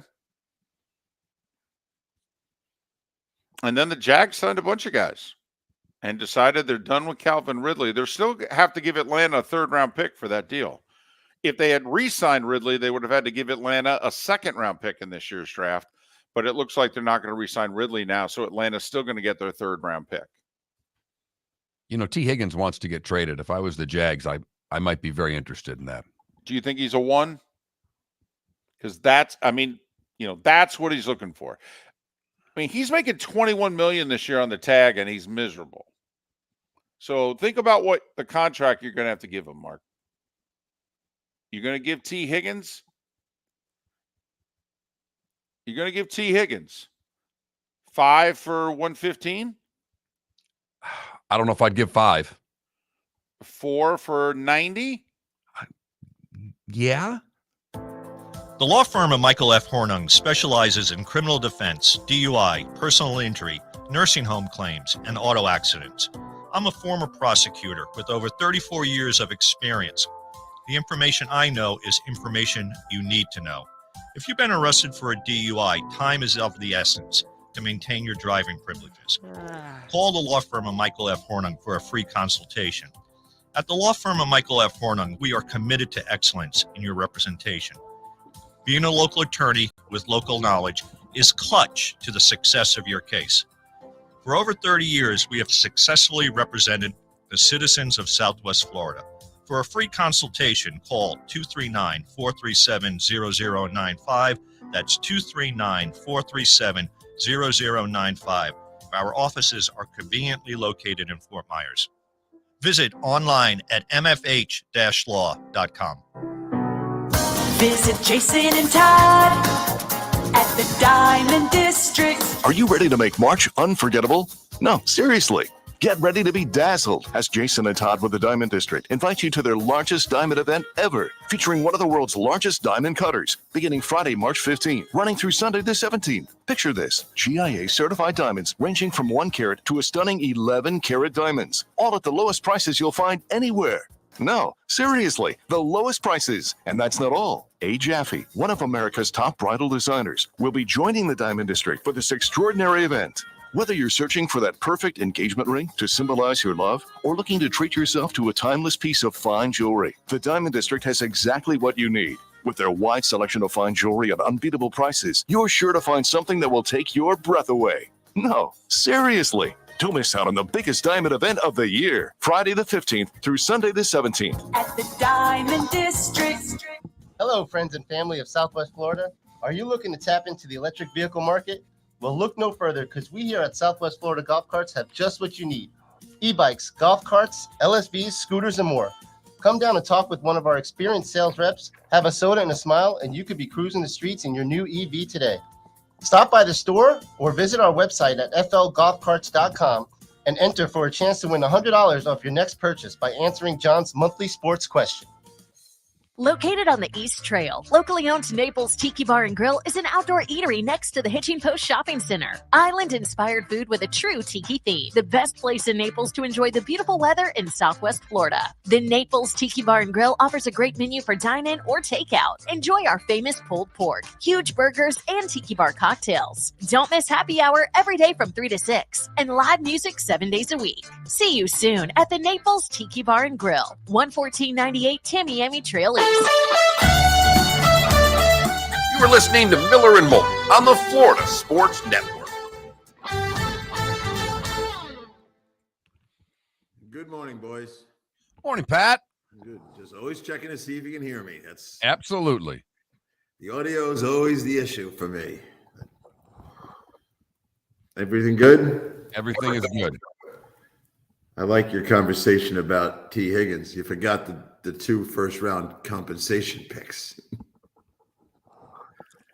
Well, but that's if, I mean, you know that you'll call the Bengals up and they won't insist on the 2 1s. They'll do a 1 and something else. That's if you made a legitimate, they put the tag on him and you sign him. Yeah, I've done them before. Right. But the problem is that teams like Carolina couldn't afford and couldn't sign the guy. And if you come to the conclusion you can't sign T. Higgins in Cincinnati, then you'll take less. Well, and aren't they they're not negotiating with him. That's the whole reason he wants to be traded, right?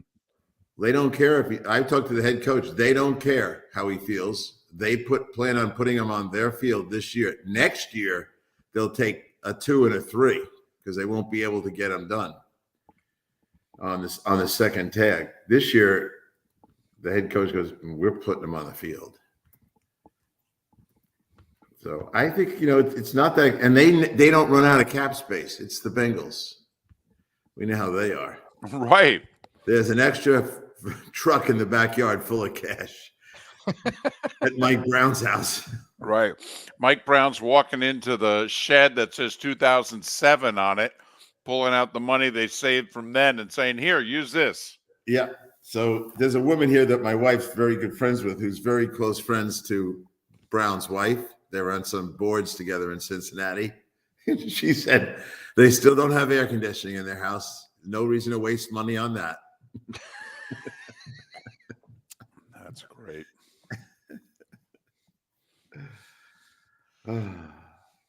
Well, it's only day 2 of it's actually day 20 of the tampering period. You got to go back to the combine.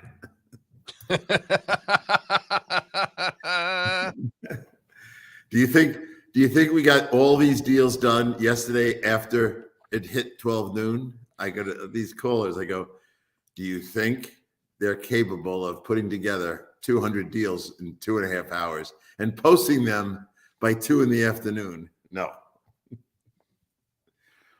It's going to lead to the first. It's going to lead to the first question we're going to ask you, Pat. We already know what it is. Leave me in suspense. You know what?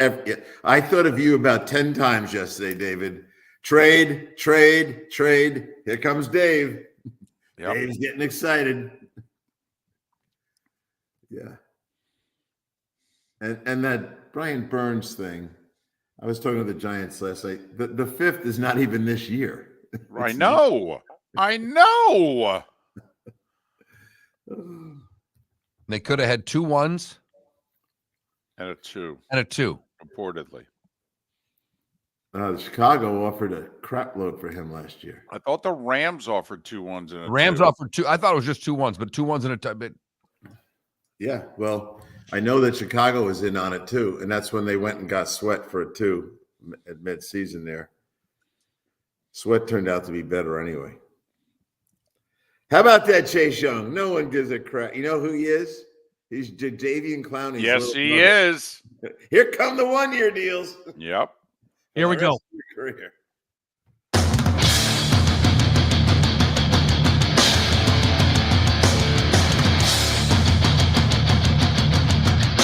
You are listening to Miller and Moulton, exclusively on the Florida Sports Network.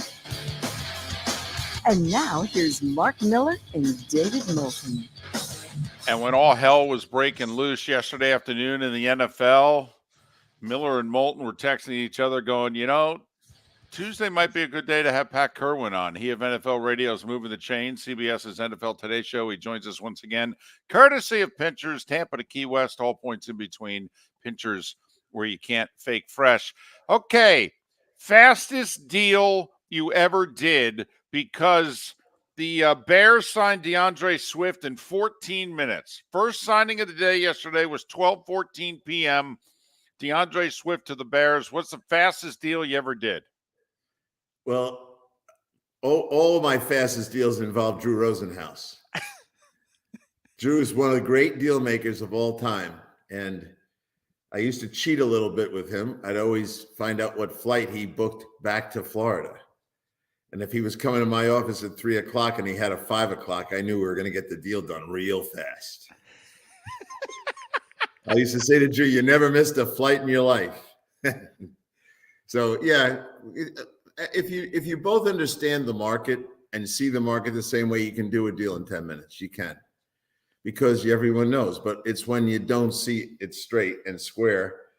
Here's a couple of things I'd say. We're not even really to the start yet. We're in day 2 of the tampering. Well, actually, as I said to Mark, we're in day 22 of the tampering period, but we're already in 1-year deals. This is a phenomena that used to not start till next week.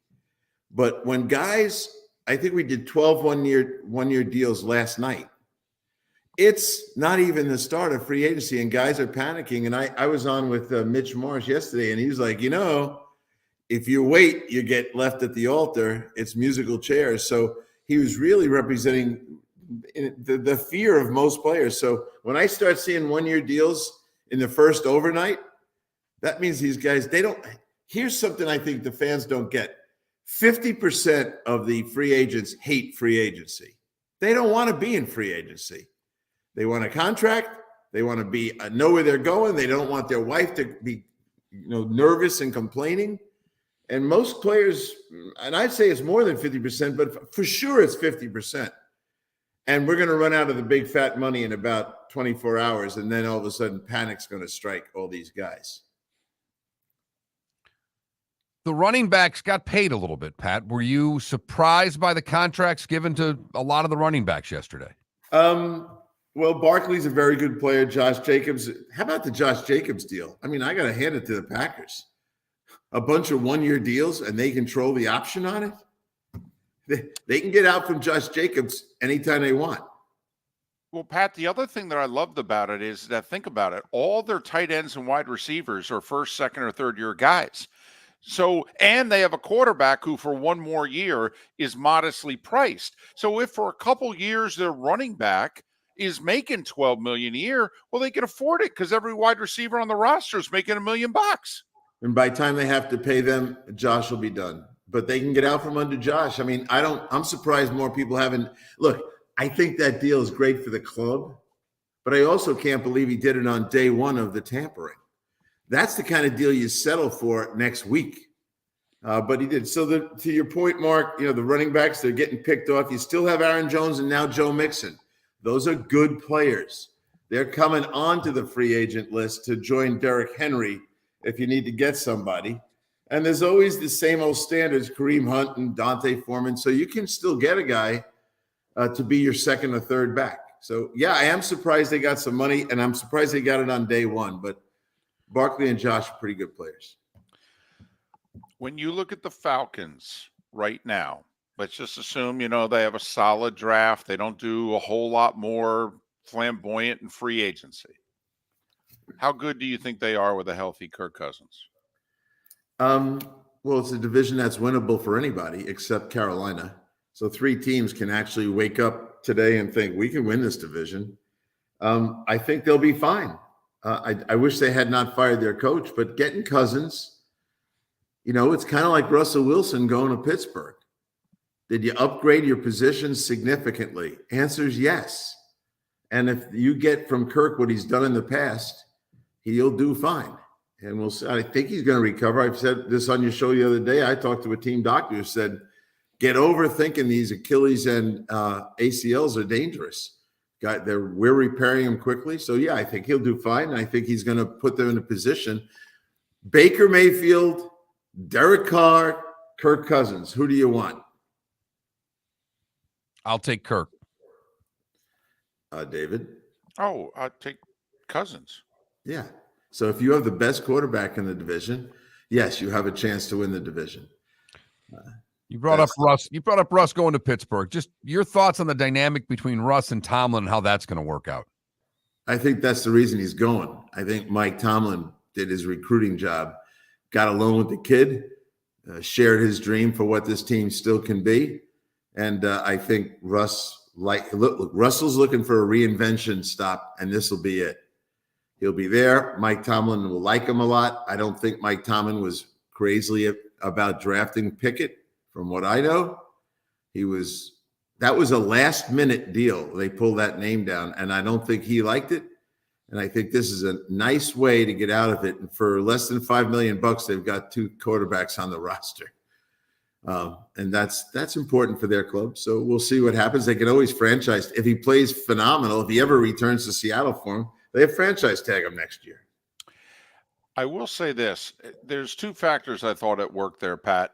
One is that Russ has played a few times against the Steelers. I believe he has 8 TDs, no interceptions, and he's beaten them both times. And secondly, even now, if you think Russell Wilson's not close to what he was, if you look at his play action numbers, he's an elite quarterback still off play action. Well, look at who his offensive coordinator is now. Right. Arthur Smith of the Falcons, who does what? Run, play action. Run, play action. This could be a perfect offensive coordinator for him. Yep, I totally agree with you. And Russell, you finally have Russell in the right frame of mind. Humble. He's not a cocky guy, but when he went to Denver, I was there the first week of practice. He was acting like with his office, with the way he was handling himself. He saw himself as the savior of the team, which he wasn't. And then, of course, when Peyton came along, that was oil and water. That thing was never going to mix right. So it's an opportunity for him, and his agent is out of the equation for a year. His agent is a problem. His agent tried to do it, and I thought he was going to try to do this. I thought he was going to try to get a guaranteed second year at $45 million. As he goes, I'm giving you the $1.2 million discount. You give me 45 on the other end for the second year guaranteed. And then you get my guy for $23 million a year on average for 2. And they said no. And Russ is going to land up doing something that's probably going to get him thinking like he was when he was 22, competitive to get to a contract. He hasn't had to do that in a long time. He's going to do it now.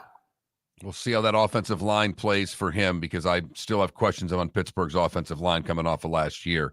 So to me, that's still a question mark on that team. Yep. But the Dolphins, that was it. We thought it was kind of a tough day for the Dolphins, Pat. Losing Wilkins, Hunt, they were never going to be able to pay. Wilkins, they were never going to be able to pay. But all in all, your thoughts on what happened to the Dolphins yesterday? Yeah, people that listen to my show think I'm critical of them. I'm not, but I'll say something I know you two agree with, because we talk about it every year. When you have a quarterback on a rookie deal, you build the rest of your roster. And while they have the quarterback on the rookie deal, they're losing talent. They just got over the cap and they got themselves to a safe spot at $4 million. So they're fine numbers wise, but they're losing players. When I looked at them yesterday, they really are going to lose 6 starters from defense. This is the number 10 defense in the National Football League.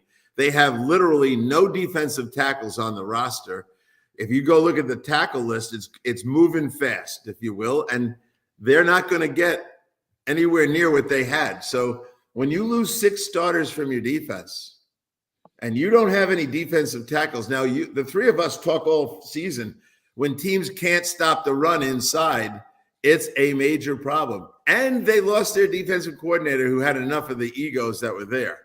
So your coordinator's gone. You're going to lose 6 starters on defense, and you don't have the cap space to attract one big-time defensive lineman, and there's none left anyway.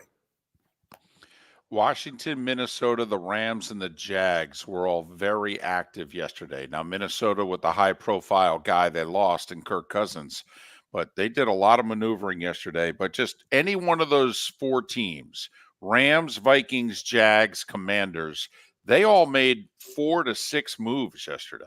They did, and I'm glad let's start with Washington. Brand new head coach, tons of cap space. In fact, I don't even think they're aggressive enough. They can go out now and pick off a bunch of guys that are still left on the list. And there's always going to be some players, and part of it's because we cut guys, but they can get going after Hunter if they want to. They can get to Kendall Fuller if they want to. They can bring back Curl if they want to. I hope that they can bring in Derrick Henry if they want to. Calvin Ridley. There's plenty of guys, and they got the cap space to do it. So I like where they're going. Minnesota was a subject on our show yesterday. It'll be another one today. The fury of those Viking fans. They don't like Cousins, but now they realize they don't have Cousins. They didn't get Russell Wilson. They thought they had the perfect place for Russell Wilson. And you go right down the list. What are they? They couldn't even get Minshew, for God's sake. And they thought yesterday, we'll just go get Minshew now. No, you're not getting Minshew. And they don't want Sam Darnold, who's coming there now on a one-year deal. They'd be better off with Joe Flacco. I think they would have been better off trading a 6th-round pick for Mac Jones, to be honest. Yeah. Okay, there's a question for Mark. Mark, if Mac Jones, who's been to a Pro Bowl, can get only a 6th-round pick, what are you getting for Justin Fields? Nothing. And I don't know if would the Bears trade him to the Vikings for a 5th? Detroit traded it. Well, they probably would like to play against him because they know what he can't do.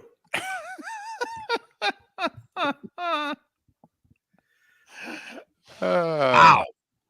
Well, didn't Belichick trade Bledsoe to Buffalo? And Lawyer, and yeah, absolutely did. Yep. Didn't Philadelphia trade McNabb to Washington? Tickled to death to do that too. He's Pat Kirwan, NFL Radio's Moving the Chains, CBS's NFL Today show. Joining us once again, courtesy of Pinchers, Tampa to Key West, and many points in between. Pinchers, where you can't fake fresh. Pat will stick around for another 10-minute segment. He'll do it on the other side. Thanks so much for listening. Miller and Moulton, millerandmoulton.com. Hello, friends and family of Southwest Florida. Are you looking to tap into the electric vehicle market? Well, look no further, because we here at Southwest Florida Golf Carts have just what you need. E-bikes, golf carts, LSVs, scooters, and more. Come down and talk with one of our experienced sales reps, have a soda and a smile, and you could be cruising the streets in your new EV today. Stop by the store or visit our website at flgolfcarts.com and enter for a chance to win $100 off your next purchase by answering John's monthly sports question. Visit Jason and Todd at the Diamond District. Are you ready to make March unforgettable? No, seriously. Get ready to be dazzled as Jason and Todd with the Diamond District invite you to their largest diamond event ever, featuring one of the world's largest diamond cutters, beginning Friday, March 15th, running through Sunday the 17th. Picture this: GIA certified diamonds ranging from 1 carat to a stunning 11 carat diamonds, all at the lowest prices you'll find anywhere. No, seriously, the lowest prices. And that's not all. A. Jaffe, one of America's top bridal designers, will be joining the Diamond District for this extraordinary event. Whether you're searching for that perfect engagement ring to symbolize your love or looking to treat yourself to a timeless piece of fine jewelry, the Diamond District has exactly what you need. With their wide selection of fine jewelry at unbeatable prices, you're sure to find something that will take your breath away. No, seriously. Don't miss out on the biggest diamond event of the year, Friday the 15th through Sunday the 17th. At the Diamond District. Located on the East Trail, locally owned Naples Tiki Bar and Grill is an outdoor eatery next to the Hitching Post Shopping Center. Island-inspired food with a true tiki theme. The best place in Naples to enjoy the beautiful weather in Southwest Florida. The Naples Tiki Bar and Grill offers a great menu for dine-in or takeout. Enjoy our famous pulled pork, huge burgers, and tiki bar cocktails. Don't miss happy hour every day from 3 to 6. And live music 7 days a week. See you soon at the Naples Tiki Bar and Grill, 11498 Tamiami Trail East. You were listening to Miller and Moulton on the Florida Sports Network. Mark. Is Mark there? Oh, yeah. Oh, Mark. How'd you do in the member thing? We finished second in our flight. We did all right. They have a wild card, like for the best team on Saturday. Whoever has the most points on Saturday gets in the shootout. We missed it by 1/10 of a point because a guy made a birdie against us on the 18th hole of the day. But we got a little bit of money back. We did all right. Good. Yeah, well. How is have you played at all? I played last week 3 times. And I had a bunch of my old buddies from up north, one of the scouts that I had, and another guy who coached with me in college, and they were all in town. So I took them out and played, but I am not playing this week. And I knew, I said, "Oh, aren't you going to play Tuesday? Tuesday? I don't even plan on sleeping. I got enough work to do trying to figure all this stuff out so I can handle the show." I did the same thing. I usually play on Tuesdays. I pulled out today. There's just no way. Yeah, this is Football, but man. And there's a lot of, puzzle pieces left to go.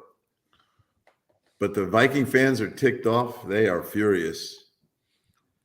And I said, well, every time they get mad and start complaining, I wait till they take a breath and I go, you should have drafted Hendon Hooker and just leave him with another thing. That look at you. Look at you.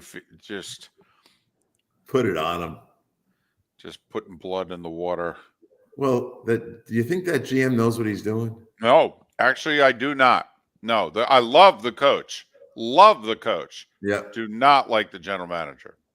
Bills re-signed Daquan Jones, Pat, if you hadn't seen that already. What'd you say? The Bills re-signed Daquan Jones. Yes, I saw it. I was up quite early this morning. All right. That one, the Bills guy just put that out, so I thought that one might have been new. Yep. No, I appreciate that. Daquan, last night was crazy. What did Daquan? He did something interesting. My list is like in the morning. You know what? They gave him $10 million guaranteed.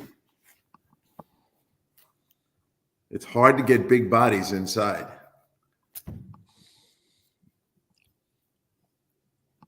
The Miami fans, they thought I was being mean to them. And one of the guys called Friday and goes, Pat, you're just complaining. You don't like the Dolphins. I go, it has nothing to do with liking the Dolphins. I don't like any team. I go, you're not. He goes, Wilkins, Christian, as he likes to call him. Christian will be back by Sunday. I said, well, I don't bet on the show, but I'll bet you're wrong.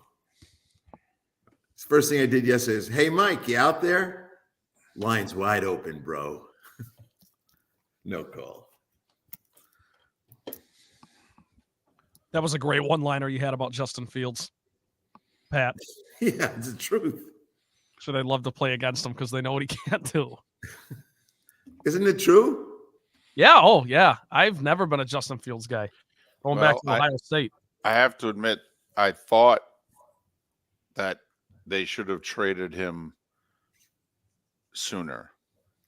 Like, I thought the closer they got to this week, the more it hurt them. Yeah, I think I have two problems with him. One is I understand why he'd keep me. He's cheap. But I don't know, and this is where I have a real problem with him. I don't know if I want him around my draft pick because that guy is going to be spewing poison. So just go give him away for a sixth. Someone will want to work with him. Now the market's set for what the reality is. They actually thought they were going to get something good for him. In hindsight, it's kind of like they were racing against the Patriots to get a deal done. Yeah, there'll be someone who wants this guy for a sixth. The number of teams that'll show up for that will be interesting. They don't have to put the option stuff on them. I don't know. I don't like him. Jimmy Miller's around him a lot, so Jim knows a lot more about him, how bad he is at practice. He goes, in 7-on-7, you should complete 100% of your passes. It's 7-on-7 in practice. There's no pass rush. You can see the field. Here we go. And they can't hit guys. You know what? He's usually 50%. You're listening to Miller and Moulton, exclusively on the Florida Sports Network. 21 minutes past the hour. Our remaining moments with Pat Kirwan of NFL Radio's Moving the Chains. Weekdays 3 to 7 if you've never listened to Pat on NFL Radio. He's also part of CBS's NFL Today show, and he joins us once again courtesy of Pinchers, where you can't fake fresh. It's an interesting move by the Eagles, going with Saquon for big money. They've been pretty proud of not spending big money at that position and running the ball down people's throats for the last 5 years while not spending money at that position. Were you surprised that it was the Eagles who paid Saquon?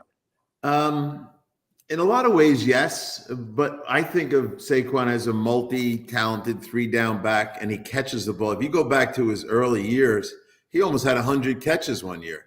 So in that offense, trying to take some of the pressure off the quarterback. He had a little bit of a pushback last year. People got a little concerned. Was he as good as we all thought? So I think he'll fit nicely, and I think the quarterback can throw. And Mark, I'll say this. I could argue the better signing for the Eagles yesterday was the Jets pass rusher, Bryce Huff, for 3 years at 17 per. They couldn't rush the passer at the end of the year. Their D-line got old overnight. That's a really nice signing, I think, for the Eagles. Yep. Would you play him more than the Jets played him? He wasn't really a full-time player. No, I play him a little more. I think I have to. But, I wouldn't have him be a 55 snap guy. I'd probably have him be a 45 snap guy. I'm fascinated by the Eagles. The Kelsey thing in the middle of that. How does the push work this year? How does it affect that line? I still think that's a replacement that's going to be a big part of how the Eagles go. When I sat with Powers Johnson at the Combine, the center out of Oregon, and I know they drafted the future center when Kelsey was going to retire, but he's doing quite nicely at guard.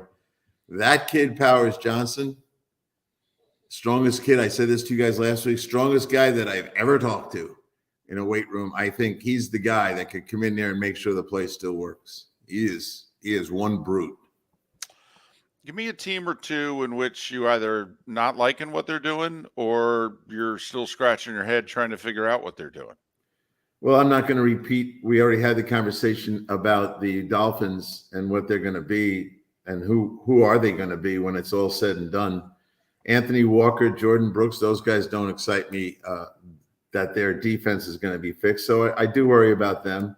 I think the Patriots are stuck in a bad place. I was glad they got Owenu done again. That guy, I thought he'd be the first lineman off the board and not to New England. That's how good I think he is. But they were able to retain his services. The Jets, what are they doing? There's nobody that I don't know. I don't know. What are they doing? First off, if you're the Jets, how do you lose your good young players, number one? Number two, are you ever going to sign an offensive lineman? Come on. I know.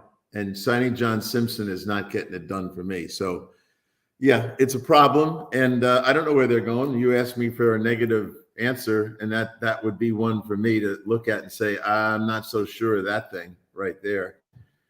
Your point really is about Huff, who you brought up a minute ago. Huff should still be on your football team, and he's not. Pat, you talked about the safety free agent class being really good. What else is, when we look at day two, where are the players, where are the positions where teams can get a bargain today? Because I still think this is kind of the tier one shopping, if you will, but there'll be more 1-year deals today. There'll be a few more bargains. Where are there bargains in free agency in your estimation? Yeah, there's guys I really like. Where's Patrick Queen going? Patrick Queen is a good football player. He can't handle calling the defense. That was established, and they went out and got the Chicago Bear linebacker. But I like that guy a lot today. People seem not to be hung up on age. Kevin Zeitler can still play. Justin Simmons, he's 31, but he's a phenomenal football player. And I'm surprised he's still on the board. Josh Uche, I think there's a guy you probably can get cheap, and I like him. And then we'll see what happens with some of these other guys that maybe no one's excited about, but you're going to have Deshaun Elliott. There's a Dolphin. That guy played a lot. When I was making my point to the Dolphin fans, I basically said to him, are you paying attention? Elliott played 928 plays last year. Howard played 745. Raekwon Davis, you don't like him? Go find a big guy right now that can plug up the middle. He played 500 snaps. So those are the kind of guys I think you really need to get on top of as quickly as possible. And you know who I'm not excited about? Tyron Smith. I don't trust him with the back. I think that guy, when was the last time he played a full season? I think it was 2017, Mark. By the way, Patrick Queen to the Lions. The Lions linebackers were absolutely exposed in the NFC Championship game. For as good as some of their units are, that's how bad their linebacking core is. I think Patrick Queen, and don't they have like 40+ million still? I think they do. That's if I'm the Lions, because I think also where you are in the draft, a good defensive player is going to fall to you also. Maybe McKistry even at corner or something like that. But I think I'd get Patrick Queen as a linebacker if I'm the Lions today. I'm not fighting you on that at all. Obviously, the best guy on the board still is Danielle Hunter. He's just different than what's left. he's still a double-digit sack guy. I think everyone's a little nervous about paying him, but you asked who I'd go after today. I got to bring up Chase Young. You think he's shocked? And how do you think they felt in giving away their third-round pick for him and making no attempt to re-sign him? He's heading to the world of Jadeveon Clowney, one-year deals until he blossoms again, and he never will. At least Clowney has played better, but Clowney's now over 30. We've been watching this act from him since he was 25. One-year deal, team after team. I will say I like the Niners move. Leonard Floyd is still a 10-sack-a-year guy, and now he'll replace Chase Young at end opposite Bosa for $10 million a year. I like that signing. I do too. And they liked him up in Buffalo. But I am surprised in first day that the number of guys over 30 are getting signed. And you can forget the quarterbacks in that equation, like Cousins, he's over 30. But you start looking at some of the guys that are signing that are over 30, and you're going to realize Floyd brings up the subject, in my mind, of guys getting signed. And you start going around. Zadarius Smith gets a deal to come back. There's one. Autry, over 30, gets a deal to come back. Maybe Bobby Wagner gets one today. Grover Stewart's over 30, got a deal. Pollard, no, not him.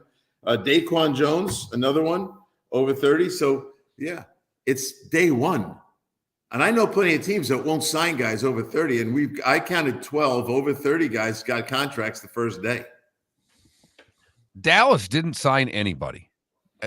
That surprised you? Yes. I say this sarcastically because David's great at this. What was his quote? What was Jerry's quote last week? We're going to be all in. We're all in. All in. Right. Yeah. Well, nobody on the planet thought all in meant no signings. It was Seattle and them at 4:00 yesterday is the only two teams that didn't do something. And then Seattle got busy overnight, right? They started locking up. I think there was a time zone issue with them. But Dallas, yeah, it's a surprise. The Cowboy fans will call today. They'll be furious. Well, very quickly, who should they get? They need offensive line help. They also now need a running back. I mean, don't you think if you're the Cowboys, don't you have Aaron Jones signed before breakfast is over? Yes. And I thought Derrick Henry was a good fit for them. Now, with Gus Edwards gone out of Baltimore, I'd say Henry's going to land up in Baltimore, but they needed a big back. They didn't have Pollard couldn't do it. So they needed a big back. But I'll take Aaron Jones. I like him. I'll take Joe Mixon there. I'll take both of them there, to be honest with you. Jerry doesn't really care about guys that have some off-the-field issues, neighbors that get mad or whatever else happens in Joe's life. 10 seconds. Where's Justin Fields end up? And is it Chicago? I think they're first off, the Mac Jones thing surprised the world. It didn't surprise you, the three of us, as it relates to what they got a 6 for him. So what's the market for Justin? I think if you're willing to give him away, you can get rid of him. But you better have a backup there. I would love to see a guy like Flacco there just to help the young quarterback learn how to be a quarterback. Pat Kirwan, NFL Radio's Moving the Chains on Miller and Moulton. Visit Jason and Todd at the Diamond District. Are you ready to make March unforgettable? No, seriously. Get ready to be dazzled as Jason and Todd with the Diamond District invite you to their largest diamond event ever, featuring one of the world's largest diamond cutters, beginning Friday, March 15th, running through Sunday the 17th. Picture this: GIA certified diamonds ranging from 1 carat to a stunning 11 carat diamonds, all at the lowest prices you'll find anywhere. No, seriously, the lowest prices. And that's not all. A. Jaffe, one of America's top bridal designers, will be joining the Diamond District for this extraordinary event. Whether you're searching for that perfect engagement ring to symbolize your love or looking to treat yourself to a timeless piece of fine jewelry, the Diamond District has exactly what you need. With their wide selection of fine jewelry at unbeatable prices, you're sure to find something that will take your breath away. No, seriously. Don't miss out on the biggest diamond event of the year, Friday the 15th through Sunday the 17th. At the Diamond District. The law firm of Michael F. Hornung specializes in criminal defense, DUI, personal injury, nursing home claims, and auto accidents. I'm a former prosecutor with over 34 years of experience. The information I know is information you need to know. If you've been arrested for a DUI, time is of the essence to maintain your driving privileges. Call the law firm of Michael F. Hornung for a free consultation. At the law firm of Michael F. Hornung, we are committed to excellence in your representation. Being a local attorney with local knowledge is clutch to the success of your case. For over 30 years, we have successfully represented the citizens of Southwest Florida. For a free consultation, call 239-437-0095. That's 239-437-0095. Our offices are conveniently located in Fort Myers. Visit online at mfh-law.com. You are listening to Miller and Moulton on the Florida Sports Network.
Oh, thanks, DC.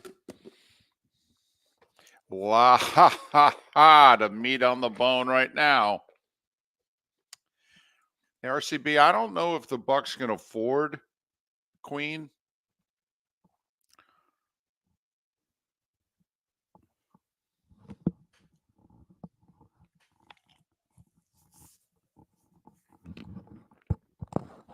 I know this, though. If I'm the Lions, I'd side Queen before White. Queen at least plays every day. Devin shows up when he wants to. Patrick Queen has been on my wish list since day one. I just, I try not to overdo it with the Lions stuff every now and then. But that was a good call by you, David. I completely agree.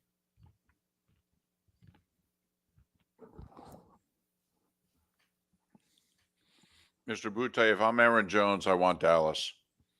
I can win in Dallas. I'm not winning this year in Minnesota.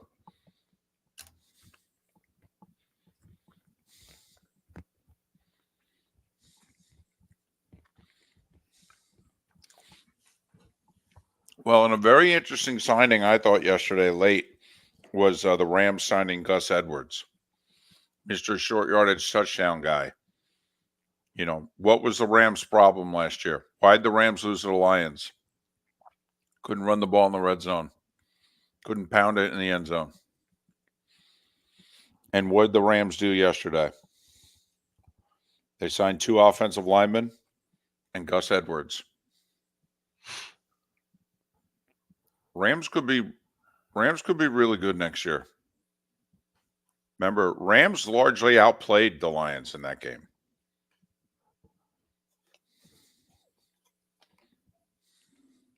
Oh, really? He's already decided Minnesota? Butte?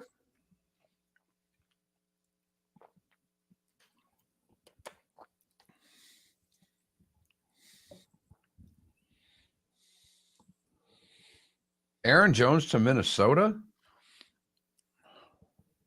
No, I thought Gus went to the Rams. Did I get that wrong? No.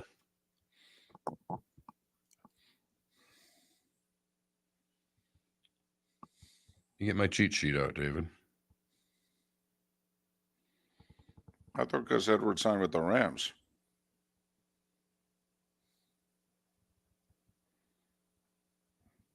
No, you're right. I'm sorry. He signed with the Chargers. Oh, that's, yeah.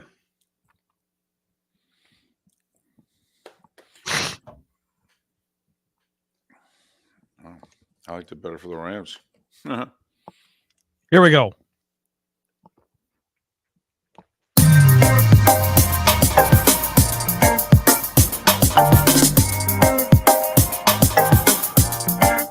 Welcome back to Miller and Moulton, only on the Florida Sports Network.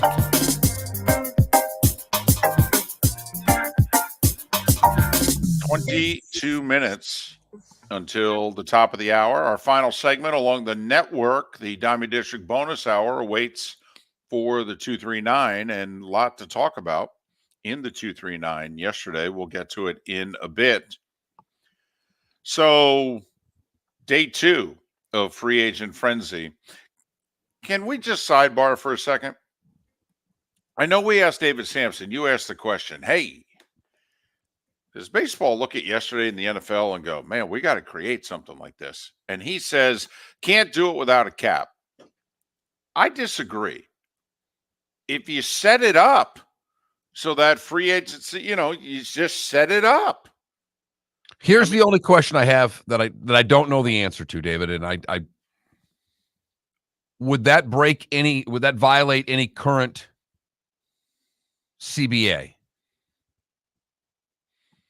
And if they had to reopen negotiations in order to do that, because as David mentioned, the players union would never allow it. So that's the only thing. And if I'm baseball, I would explore. I would give the players something for this week. And I don't mean this exactly, but you know what I'm saying. Right. Like the new baseball year begins, I believe, 7 days after the World Series ends. So if it's a short playoffs and a short series, then the next business year begins a few days sooner. But if we have extended playoffs and a 7-game World Series, then the business year doesn't start for a few more days. But you're right, Mark. It would have to be collectively bargained. I think I'm collectively bargaining this. And I think I'm willing to give, I don't know what it is I'm willing to give the players, but I'm willing to look at giving them something to create the type of hype that, skip football for a second. The NBA has this kind of hype with free agency. You're trying to be on par with that league. You're never going to be on par with the NFL again. That's never going to happen. But you're a distant third when it comes to off-season talk of the 3 big leagues in our country. I mean, distant third. I mean, think about what happened in the NFL yesterday, and to realize that the 2 best pitchers, I mean, Ohtani obviously is a freak and he can't pitch this year because of his elbow. But the 2 best pitchers, arguably, that are on the free agent market in baseball are still unsigned. It's March 12th. The equivalent of this in the NFL, and I'm not counting the 2-game Dodgers-Padres series that starts 10 days from now in Korea. I mean, opening day in baseball is around what? The 28th of March? 29th? So we're a little over 2 weeks. I mean, 2 weeks Thursday, I think, opening day baseball, 2 weeks Friday, something like that. Think about where we are right now. Imagine if the 2 best NFL free agents, the season starts September 5th this coming year. So that means on what? August 20th, they're still unsigned? I mean, that's how absurd this is. And to me, pitchers are kind of like quarterbacks. You know, this isn't just this is Kirk Cousins still sitting on the shelf in early to mid-August. Right. I mean, it's nuts. It's nuts. And this also, is what we used to have in football. You know, when we had this in football, when we didn't have the whole rookie wage scale. It was commonplace in football. They fixed their problem. And I find it's interesting in a way that David Samson said the reason that you have what you have in the NFL is because of a cap. Okay, but I could argue without a cap, isn't there in theory more money to spend? I mean, right? I mean, in the NFL, think about it. They're spending $255 million on 51 guys is the cap. Even though obviously there's more guys than that on the roster, the first 51 count against the cap. Well, in baseball, you're spending, I mean, hell, there's a half a dozen teams that are spending that kind of money on 26 guys. I mean, the average baseball player makes far more than the average NFL player. I just think you need to set it up. And yeah, there'll be resistance. But I don't know what to tell you. I mean, the players have been arguing forever, Mark, that baseball has to do a better job of marketing the sport. See, this is where if I'm Manfred, I turn and look right at him and go, we're trying to market the sport here. Trying to create moments in the offseason, get people excited, market you guys. And also, quite frankly, so that what has just happened to Jordan Montgomery and Blake Snell, and it's not going to happen to you anymore. We're going to create a demand. Better sign these guys or they're going to be gone.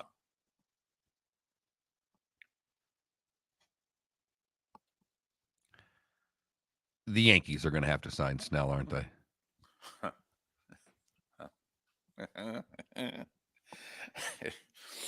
I mean, if David Samson's right about Garrett Cole, that it's going to be some time. I mean, that basically his analysis of it is that they know the results of an MRI instantly. There's no waiting. They don't have to wait to go to the doctor in Major League Baseball. And that they're just trying to formulate how they're going to handle this.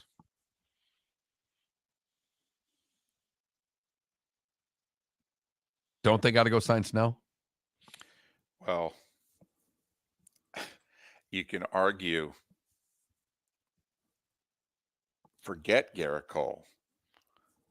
Don't they have to sign Blake Snell? You're the Yankees. You charge $14 for a Heineken. Okay. First off, are you sure it's still 14? Well, I think it's up to at least 20. And I'm not even joking when I say that. I think if it was a $14 Heineken, that would be cheap anymore at a ballpark. I'll find out. You're right. It's probably at least 16 by now. I bet it's 20. Exactly. But, yeah. But think about this, though. I mean, if you're baseball, don't you want to create something like this? I mean, think about two networks like clockwork can set their programming. NFL Network and ESPN/ESPN2 blocked off 3 days, yesterday, today, and tomorrow. And blocked off, I mean, the NFL Network's blocking off 3 8-hour shifts to cover this. Now, granted, you could argue it's the NFL Network, but Major League Baseball Network, full team coverage of the winter meetings in Nashville. Do you know what happened? Nothing. 4 days they were there. 4 days they were there. Nothing happened. That's what we're talking about. Don't you have to? In the NBA, between July 1st and July 7th, what happens? Hell breaks loose. What happens in the 3 days leading up to the NHL trade deadline, Mark? All hell breaks loose. Right. I just think if you're baseball, you got to, come on now. 2020s, get with the program here. Create some excitement. Why are you letting Scott Boras and CAA in a few places control your narrative? I think you got to take this back. Okay.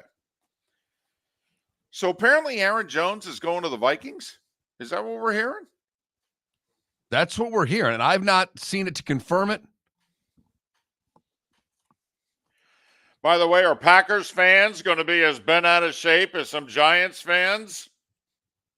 I mean, what's the difference? The Giants didn't offer Saquon an extension.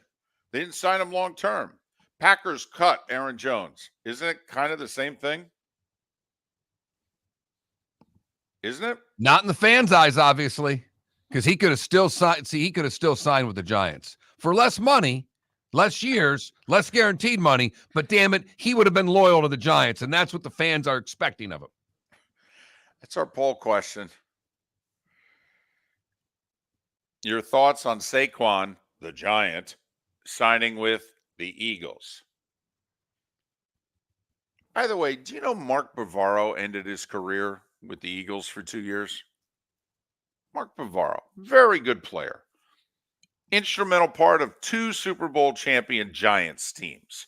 When you think about the Giants of the mid and late 80s and the 1990 Super Bowl team, you think of the defense. But when you think of the offense, you think of Sims and Bavaro. Yeah, he played his last 2 years of his career in Philadelphia.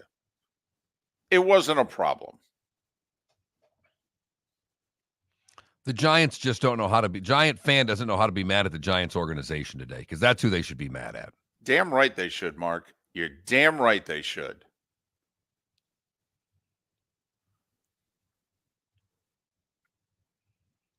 And yeah, he's a running back. He's gotten hurt. He misses on average of 3 games a year.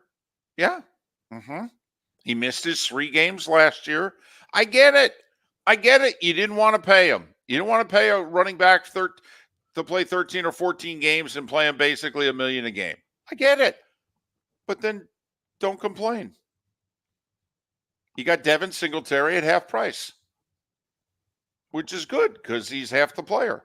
What the problem is with the Giants fan today is that the majority of the Giants fans own one jersey. And it's a Saquon Barkley jersey. And these things aren't cheap anymore. I don't know. I think Tommy DeVito probably sold a lot.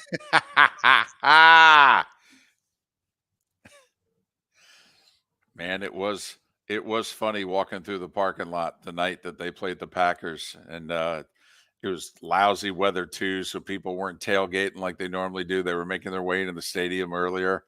And oh yeah, chicken cutlets there. Oh yeah.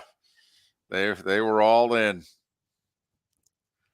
But Saquon Barkley, that bastard, he's a bum. He's dead to me. Okay. All right. It's just fans being fans. David, you're a rational thinker. You Not zoom always. out and look at the big picture. A lot of fans don't do that. You got to keep in mind. I will say, if this was last year, okay, I could actually understand a Giant fan being upset. But come on now. He wanted a long-term deal, and you went, nah, we're good. 1 year tag, $10 million. And he's like, come on. Look at my production. I'm worth more than $10 million a year. And they went, nah, 1 year, $10 million. That's it. 7 of 10 say no, it's business. It's our poll question. If you were a Giants fan, would you be mad at Saquon Barkley for signing with the Eagles? 30% of you say yes, he's dead to me, but 70% say it's business. Good. That's what I like to hear. Yeah, we're not doing this on New York Sports Talk Radio. No, this ain't FAN in New York. No, this isn't. It's a long way away from that. These are Dolphin fans and Bucks fans and Jags fans and all kinds of fans voting on this poll that have no interest in that. Probably a bunch of Eagles fans doing the same voting. But, you have guys on your team. I'm curious how many Packer fans are going to be bummed when Aaron Jones is a Viking. Well, what the hell is he supposed to do? They threw him out on the street. I actually like the Josh Jacobs signing. He's younger. At this point in his career, I think he's more durable.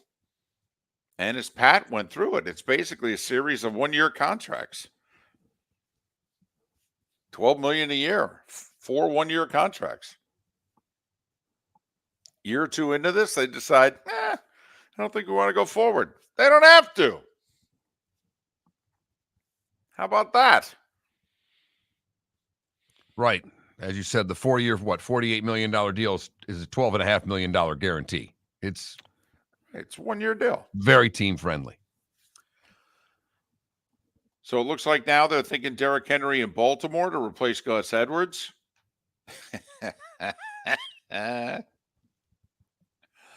That'll be something. That offense? That'll be something. That AFC North, kids, is really good.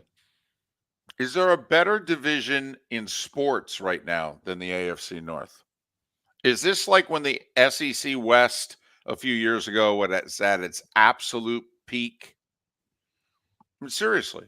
No, because right now the Red Sox are bringing down. I'd like to say the AL East, but I don't think Boston's good enough to bring that division up there. Because the other four are damn good. They are. But I mean, the Bengals finished last. No, right. I got the worst team in the AFC North was in the Super Bowl a couple years ago.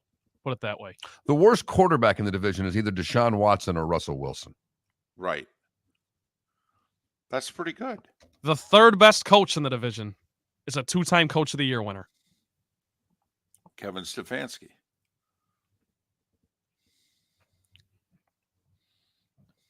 Day 2 of free agency is upon us. Aaron Jones signing with the Vikings already. Along the network, enjoy the rest of your day. In the 239, this little thing called the Diamond District Bonus Hour. That's what we do next. Hello, friends and family of Southwest Florida. Are you looking to tap into the electric vehicle market? Well, look no further, because we here at Southwest Florida Golf Carts have just what you need. E-bikes, golf carts, LSVs, scooters, and more. Come down and talk with one of our experienced sales reps, have a soda and a smile, and you could be cruising the streets in your new EV today. Stop by the store or visit our website at flgolfcarts.com and enter for a chance to win $100 off your next purchase by answering John's monthly sports question. Located on the East Trail, locally owned Naples Tiki Bar and Grill is an outdoor eatery next to the Hitching Post Shopping Center. Island-inspired food with a true tiki theme. The best place in Naples to enjoy the beautiful weather in Southwest Florida. The Naples Tiki Bar and Grill offers a great menu for dine-in or takeout. Enjoy our famous pulled pork, huge burgers, and tiki bar cocktails. Don't miss happy hour every day from 3 to 6 and live music 7 days a week. See you soon at the Naples Tiki Bar and Grill, 11498 Tamiami Trail East. Mark Miller for Molly Maid. Why Molly Maid, you ask? Trust. Moulton was a customer for 15 years. Affordability. Didn't I just say Moulton was a customer for 15 years? Worry-free services. Our professional house cleaners are fully insured and a 24-hour warranty. Call Molly Maids today at 239-774-5839. That's 239-774-5839 or online at mollymaid.com/FTMYERS. That's mollymaid.com/FTMYERS. The waterways of Naples are a beauty to behold, and the Bayfront Inn has multiple ways for guests to enjoy the water and have some fun. Gather your family and friends and enjoy a leisurely day on the water with a pontoon or deck boat. If you prefer to explore the waterways without a motor, the Bayfront has canoes, standboards, and kayaks. At the end of your journey, enjoy lunch or dinner at the Bamboo Tropical Bar and Grill. The Bayfront Inn. Something for everyone. On 5th Avenue in Naples. The law firm of Michael F. Hornung specializes in criminal defense, DUI, personal injury, nursing home claims, and auto accidents. I'm a former prosecutor with over 34 years of experience. The information I know is information you need to know. If you've been arrested for a DUI, time is of the essence to maintain your driving privileges. Call the law firm of Michael F. Hornung for a free consultation. At the law firm of Michael F. Hornung, we are committed to excellence in your representation. Being a local attorney with local knowledge is clutch to the success of your case. For over 30 years, we have successfully represented the citizens of Southwest Florida. For a free consultation, call 239-437-0095. That's 239-437-0095. Our offices are conveniently located in Fort Myers. Visit online at mfh-law.com.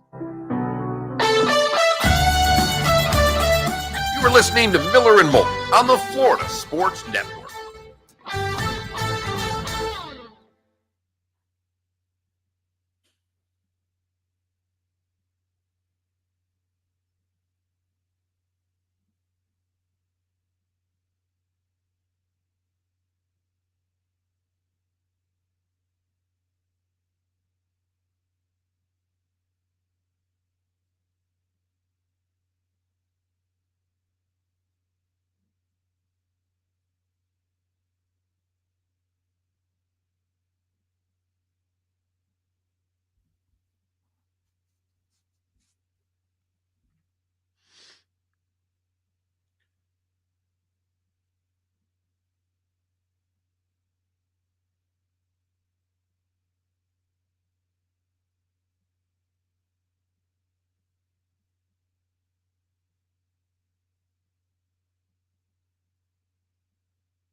David, when can we bring back Moulton trivia? Oh. I will say I did think going forward with this show, should we do a segment on Tuesdays or Thursdays that's trivia? Like Trivia Tuesday, Trivia Thursday. The thing is, we'd have to have stuff to give away unless we're just, quizzing ourselves and having the people listening answer along with us. I mean, usually also then you take calls. You line up calls and you go, here's Joe and Manatee. Joe? Yeah. That'd be fun. Well, we're working on it for football season. That's an added expense, and we're working on it. Well, as we continue the makeover with the show here. Yeah, there's a few things we're going to have to figure out. Are we going to stay in that studio? Are we going to move the show? Right.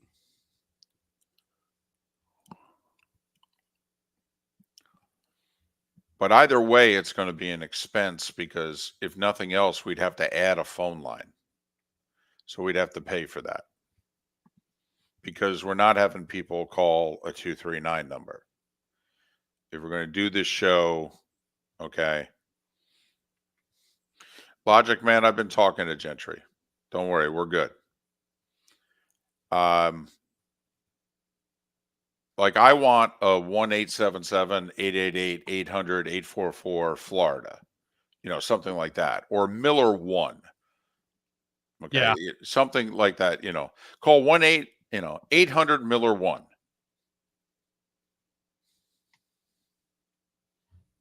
And then people are like, oh, okay. I just would be very, very entertained by Moulton trivia. Mark, you got 8 seconds.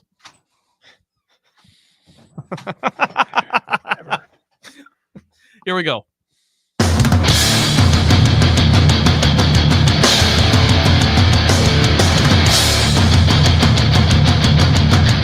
You are listening to Miller and Moulton, exclusively on the Florida Sports Network. And now here's Mark Miller and David Moulton. It is the Diamond District bonus hour on this Tuesday. Thanks so much for being with us.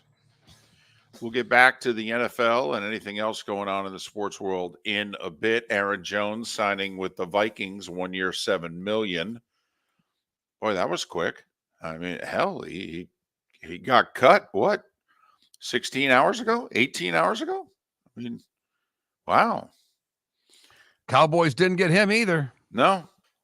And the word is Derrick Henry probably going to the Ravens. So they don't have any running backs and they need offensive linemen. But they're all in, Mark. Jerry Jones, he says he's all in. Could the problem be Dak's contract? Could the problem be, quite frankly, they don't have enough cap room because his cap charge is $59 million this year. And they need to negotiate it down. But we'll get to that. So, big news yesterday. All right. The news broke between like 2 and 3 o'clock, at least on campus. And then most people found out, in the evening watching local news or online or what have you. But FGCU's got a new AD. Colin, I'm going to go with Hargis. Hargis. We going with Hargis? Okay. I'm going with a soft G sound instead of a hard G sound. I'm going Colin Hargis. He spent the last 10 years as, one of them senior associate ADs. Just keep throwing words in front of AD. Before that, he spent 5 years at South Florida. And before that, he spent 5 more years at NC State. So after getting his master's at NC State and his bachelor's at Wingate, so obviously, this is a North Carolina guy. As an adult, anyway. Don't know where he grew up. But as an adult, he's a North Carolina guy. He has spent 15 of the last 20 years at NC State And the 5 years he didn't, he spent in South Florida. Mark, what did we say when FGCU went looking for Ken Cavanaugh's replacement? Needed someone that could make some money for this university. And we wanted someone, preferably, who was younger. We didn't want the 60-year-old or even 55-year-old who's very experienced, who this was going to be their retirement job. Whether it was 5 years to retirement, 10 years to retirement, what have you. We feel where FGCU is at right now, they need young and hungry. They need the same thing that they thought they were getting with some basketball coaches, is that this might be a destination for 5 years before this person can move on to a bigger job. And that's okay. Where they can make their bones at a smaller university running the show. Colin Hargis, give or take a year, is 42 years old because he got his bachelor's at Wingate 20 years ago. Mark, you and I don't know Colin Hargis. We don't know anything about him except what we read off LinkedIn. But I can tell you that this guy has dealt more with money than he has with actual athletics. He managed NC State's NIL efforts. Right. He was in charge of sponsorships. He did the contracts with Adidas and Learfield. Yeah, this guy's about money. Mark, what does FGCU need above all else? Money. Money. And more money.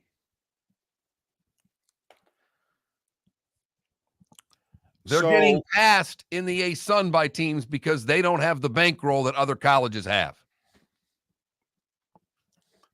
So, listen, we've already put in our request to talk to him. He doesn't start until May 1st. Our hope is that we get him on before then. I was led to believe next week might even be a possibility. Quite frankly, as of this morning, the contract hasn't been signed. They're still, dotting I's, crossing T's, if you will. So it's another reason. I mean, he hasn't even officially, listed that, hey, I'm the new AD at FGCU. The university sent it out and said he is pending successful negotiations. We're finalizing it now. He'll start May 1st. But he hasn't changed his Twitter/X handle at all or sent anything out or what have you. This will be his first AD job. He's never been in charge of an entire department before. He dealt with ticketing and marketing at South Florida, did it for 5 years, and then went back to NC State, which is where he got his master's and started his career, and has been there 10 years. And so now he's coming back to the west coast of Florida. So to us, just, on paper, he 42 years old, give or take a year. Okay, good. That checks off the first box for Miller and Moulton. Right. And his expertise is what? Money. Generating revenue. Good. Also, one final thing which is interesting, because the men's basketball program right now has disappointed the last 2 years, been right around 500. Early exits from the A-Sun playoffs. There was one sport that Colin oversaw at NC State. One, where he was the direct supervisor. Men's basketball. So if you're an FGCU fan, all right, whatever athletic focus he has really honed in on in recent years at NC State, when he's not doing the money stuff, is the most important program in your athletic department. Okay. So on paper, and I was told there were 3 finalists, for Miller and Moulton, if we were on the hiring committee, we probably would have leaned back in our chairs and said, well, checks a lot of our boxes. Guess it depends on how he interviews.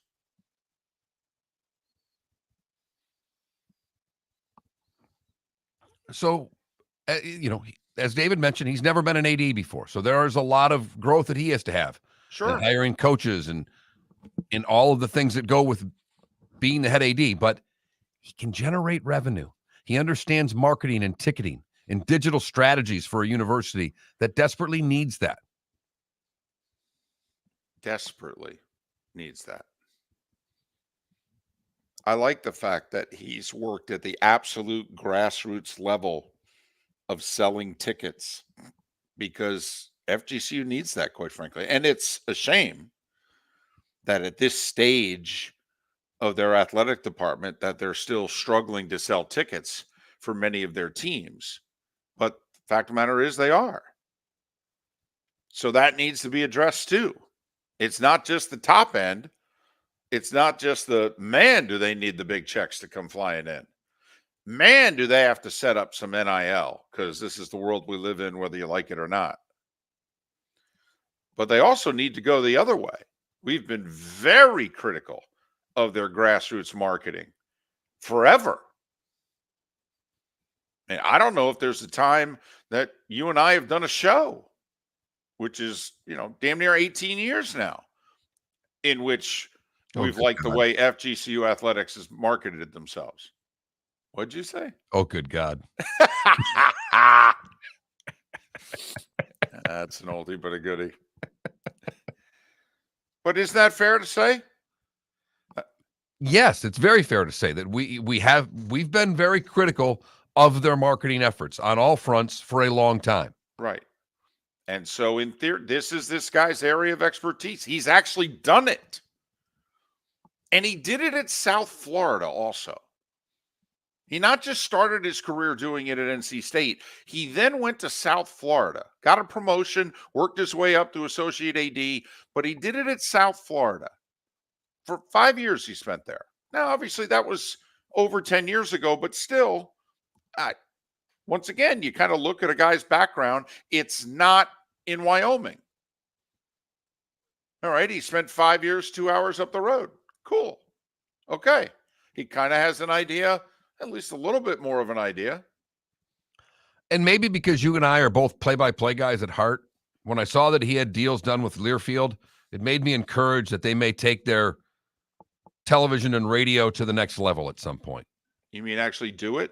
Well, that would be something. Yeah. Yep. And connected in the right spots to do it right, David. And it's unfortunate.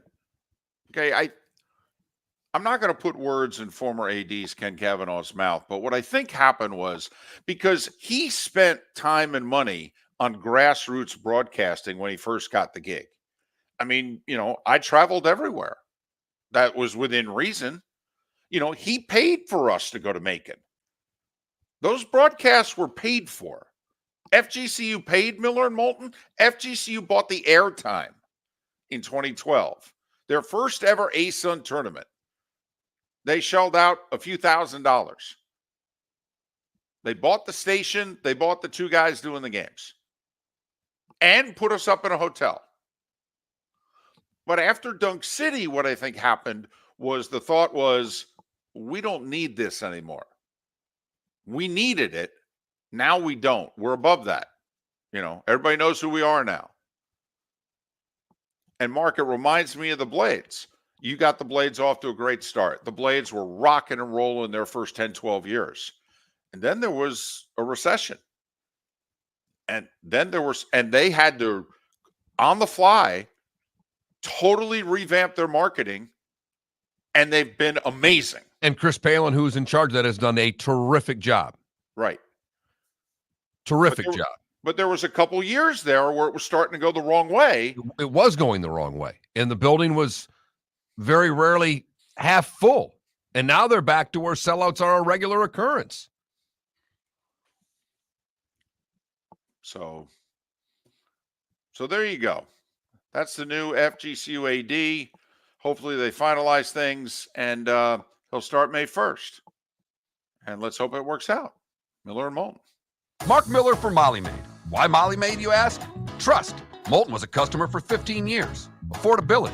Didn't I just say Moulton was a customer for 15 years? Worry-free services. Our professional house cleaners are fully insured and a 24-hour warranty. Call Molly Maids today at 239-774-5839. That's 239-774-5839 or online at mollymaid.com/FTMYERS. That's mollymaid.com/FTMYERS. Hello, friends and family of Southwest Florida. Are you looking to tap into the electric vehicle market? Well, look no further, because we here at Southwest Florida Golf Carts have just what you need. E-bikes, golf carts, LSVs, scooters, and more. Come down and talk with one of our experienced sales reps, have a soda and a smile, and you could be cruising the streets in your new EV today. Stop by the store or visit our website at flgolfcarts.com and enter for a chance to win $100 off your next purchase by answering John's monthly sports question. The law firm of Michael F. Hornung specializes in criminal defense, DUI, personal injury, nursing home claims, and auto accidents. I'm a former prosecutor with over 34 years of experience. The information I know is information you need to know. If you've been arrested for a DUI, time is of the essence to maintain your driving privileges. Call the law firm of Michael F. Hornung for a free consultation. At the law firm of Michael F. Hornung, we are committed to excellence in your representation. Being a local attorney with local knowledge is clutch to the success of your case. For over 30 years, we have successfully represented the citizens of Southwest Florida. For a free consultation, call 239-437-0095. That's 239-437-0095. Our offices are conveniently located in Fort Myers. Visit online at mfh-law.com. You were listening to Miller and Moulton on the Florida Sports Network.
I just sent the two of you a text.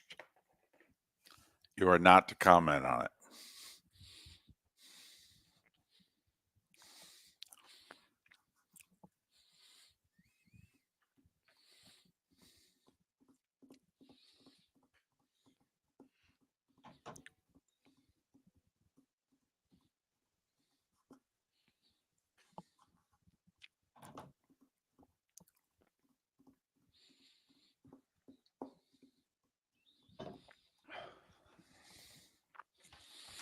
The other thing that I think is going to happen, though, which is going to make this guy look good, is I think a few people have been sitting on their checkbook in the last 6 to 18 months, not happy with things. And so I think a couple of people are going to get off their checkbook, and all of a sudden, wow, look at that. Well, money's going to fall from the skies, huh? Yeah.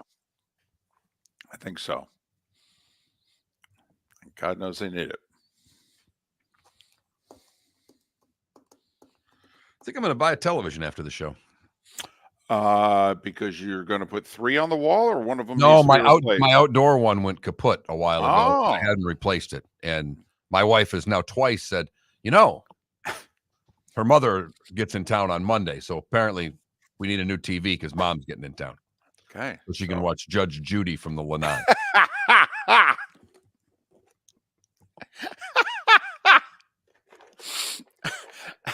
And I know that's the God's honest truth right there. Yep. I do not have a tiki bar, but I have a rather large back patio area. It's nice. Nice pool. Mhm. Nice place. You know what's missing? It's missing a radio studio upstairs in the corner. Yeah. With stains on the floor from your flip-flops.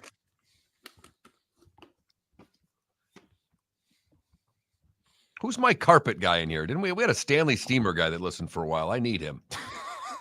I still got him in my phone. His name's John. John, where you at?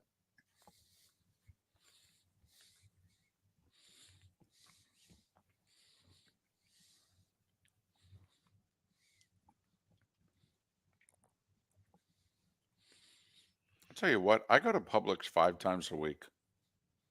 That's a lot. It is. I got a lot to do today. Gotta buy a TV. Got to buy TV. Probably going to get hot dogs after the show. Well, you're doing more than Jerry Jones is. Got to run to Publix. You just reminded me of that. Okay. And then I've got to clean the lanai. So hot dogs, Publix. I would clean the lanai. So do you put the TV up and then clean the lanai? No, TV it'll go up after the lanai's clean. Okay. I'm doing all the pool cage today, the partitions or whatever you want to call the.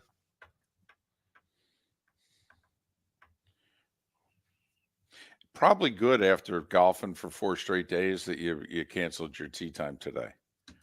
Here we go. That was a strategic move. Welcome to the bonus hour, brought to you by Jason and Todd at the Diamond District. And now, here's Mark Miller and David Moulton. 21 minutes past the hour. Good, bad, and ugly. What's on tap? Today was the day when. Some final thoughts. Definitely some picks. I mean, we got what? 4 championship games, maybe 5. Is the Patriot League, I think, is tomorrow, but we got Horizon, Colonial, West Coast, Summit. I think they're all tonight. It's bids, baby. And some of the major conference tournaments get underway. Does UCF and Miami are in action tonight in the Big 12 and ACC, right? Yes, they are. Yeah. So we got a full night of hoop tonight. Hey, can I ask a question that I don't even know if we've been beating around this bush? We've just been kind of talking out loud. So let's kind of sum it up right now. Are the Dolphins a playoff team today? With what they've lost? I don't think so. So right now, if you had to, pick my 7 teams to make the playoffs, you're sitting down, you're doing picks. Even if you think they're still the second best team in the AFC East, you wouldn't pick them to be a wild card right now, would you? I don't think so, David. I really don't. What is it how many teams that we have? Usually have 5 miss it that made it the year before? It used to be when it was 12. So let's just assume it's at least 5 now that we're at 14. It could be 6 new ones.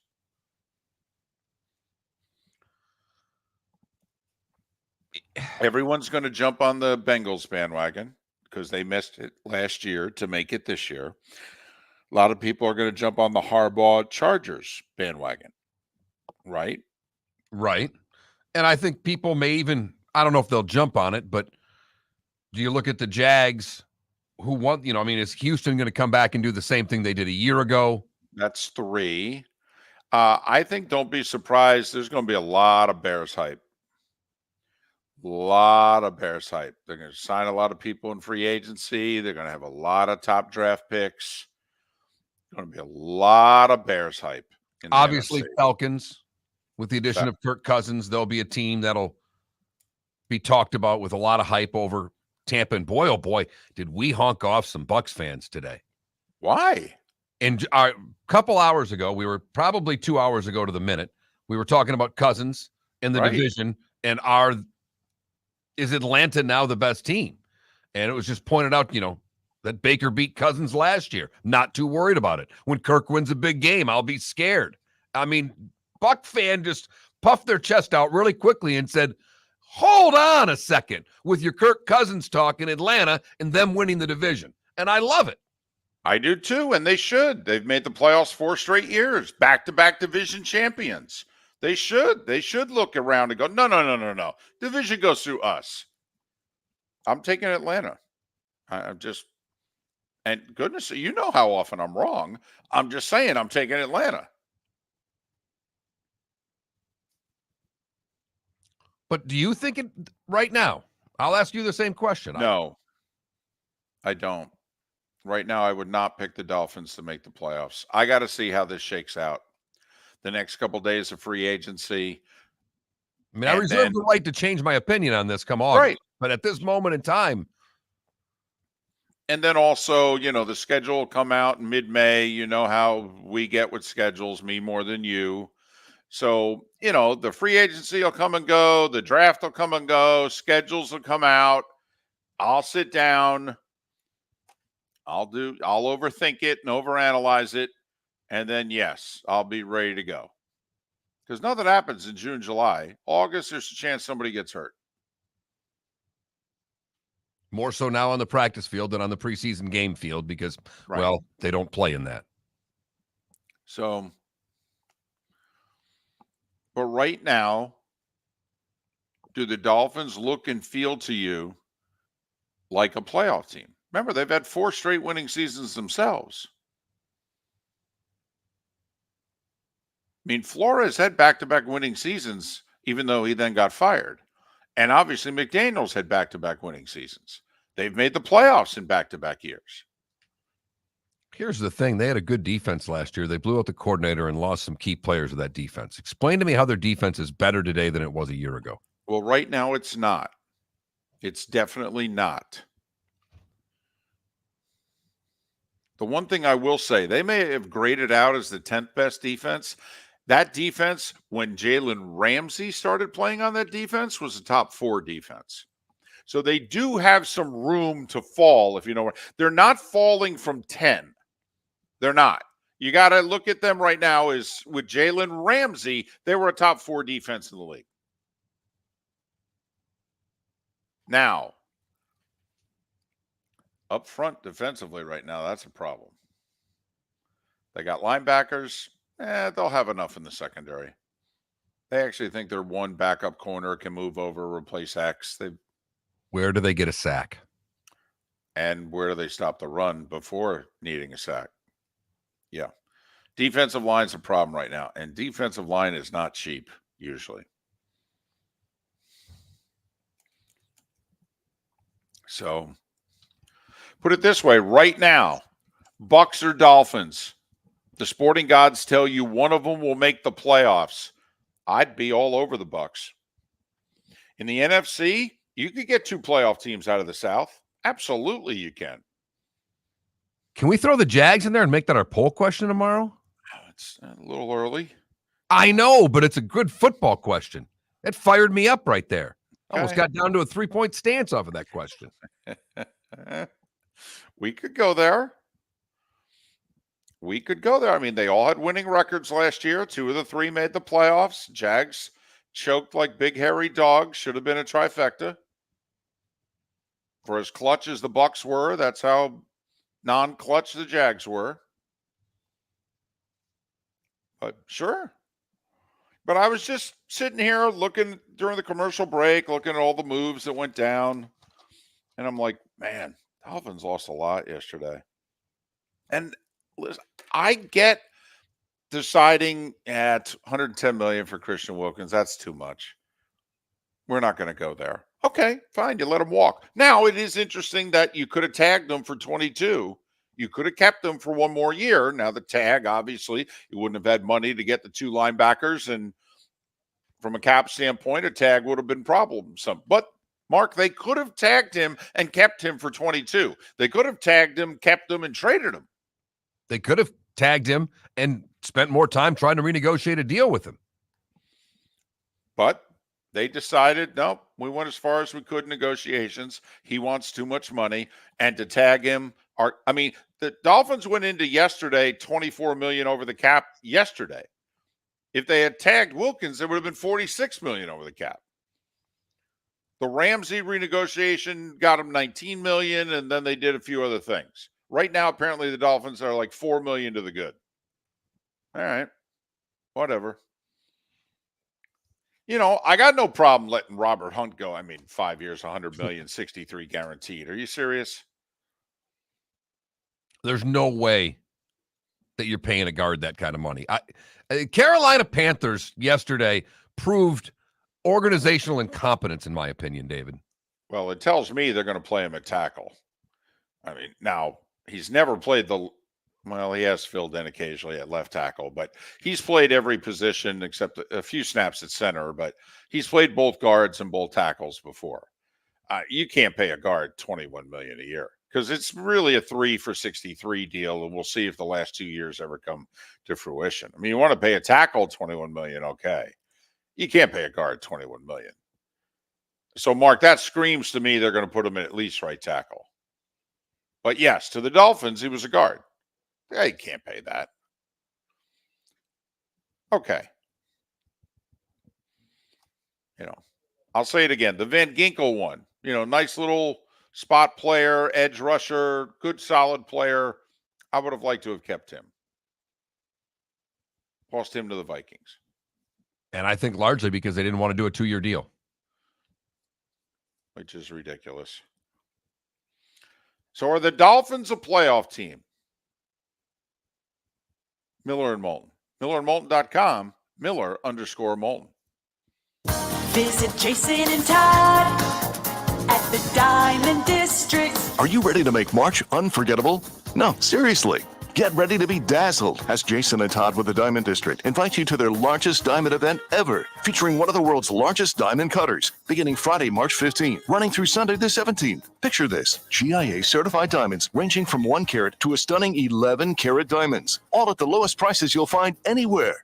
No, seriously, the lowest prices. And that's not all. A. Jaffe, one of America's top bridal designers, will be joining the Diamond District for this extraordinary event. Whether you're searching for that perfect engagement ring to symbolize your love or looking to treat yourself to a timeless piece of fine jewelry, the Diamond District has exactly what you need. With their wide selection of fine jewelry at unbeatable prices, you're sure to find something that will take your breath away. No, seriously. Don't miss out on the biggest diamond event of the year, Friday the 15th through Sunday the 17th. At the Diamond District.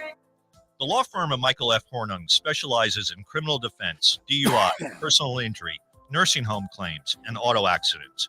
I'm a former prosecutor with over 34 years of experience. The information I know is information you need to know.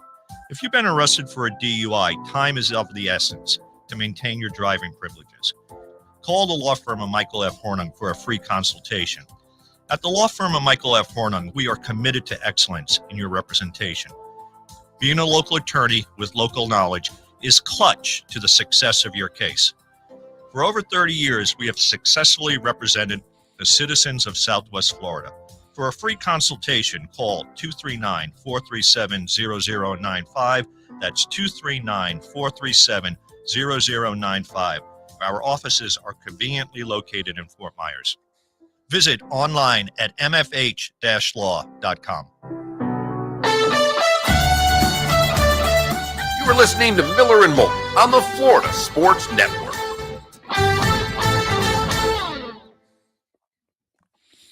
Did you see the NHL announcement about the Panthers? No. They're going to Finland next year, playing 2 games against the Dallas Stars. Okay.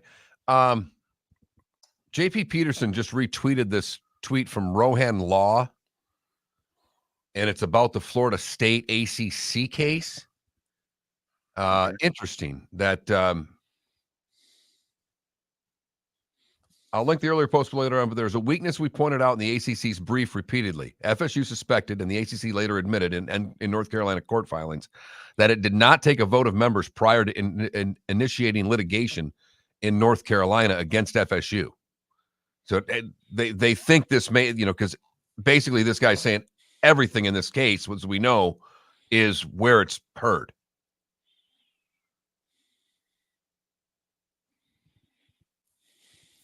So it just says Florida State is doubling down on the jurisdiction and venue arguments that we pointed out. Just something to pay attention to.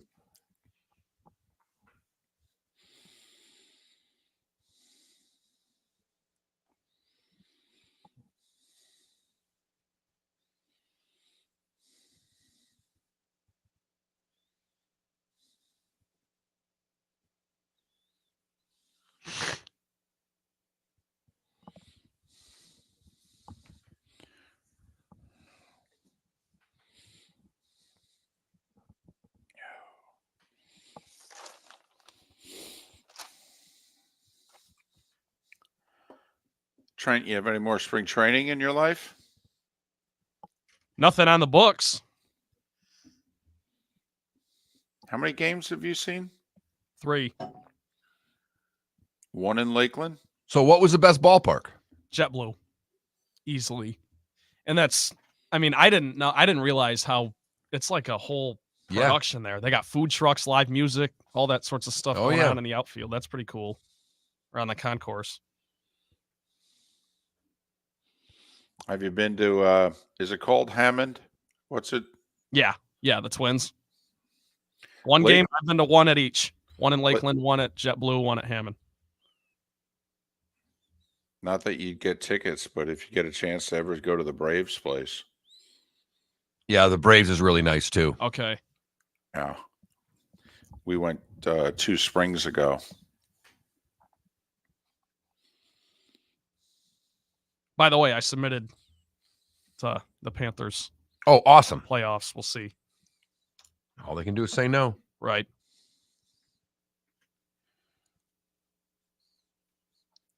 We're a multi-network station or show. So you need to tell them multiple affiliates. I did. I threw that in the description. Syndicated across the state. I don't know about across. Well, multiple. I think by the play, it could be 5 by the playoffs. Playoffs?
Logic, man, I get you.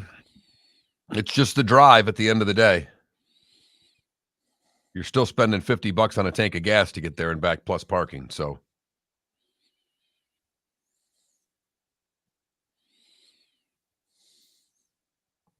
here we go.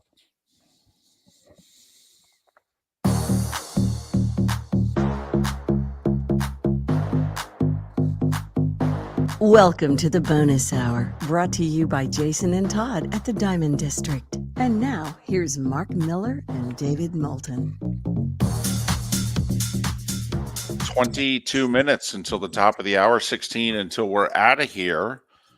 It is the Diamond District bonus hour of Miller and Moulton on this Tuesday. Thanks so much for being with us. Even went a little local in the bonus hour today. FGCU hiring a new athletic director. Spent a little time talking that. David Samson joined us on the show today. Pat Kirwan on the show today. If you miss any of the show, go to millerandmoulton.com or any of the usual places to download what you missed.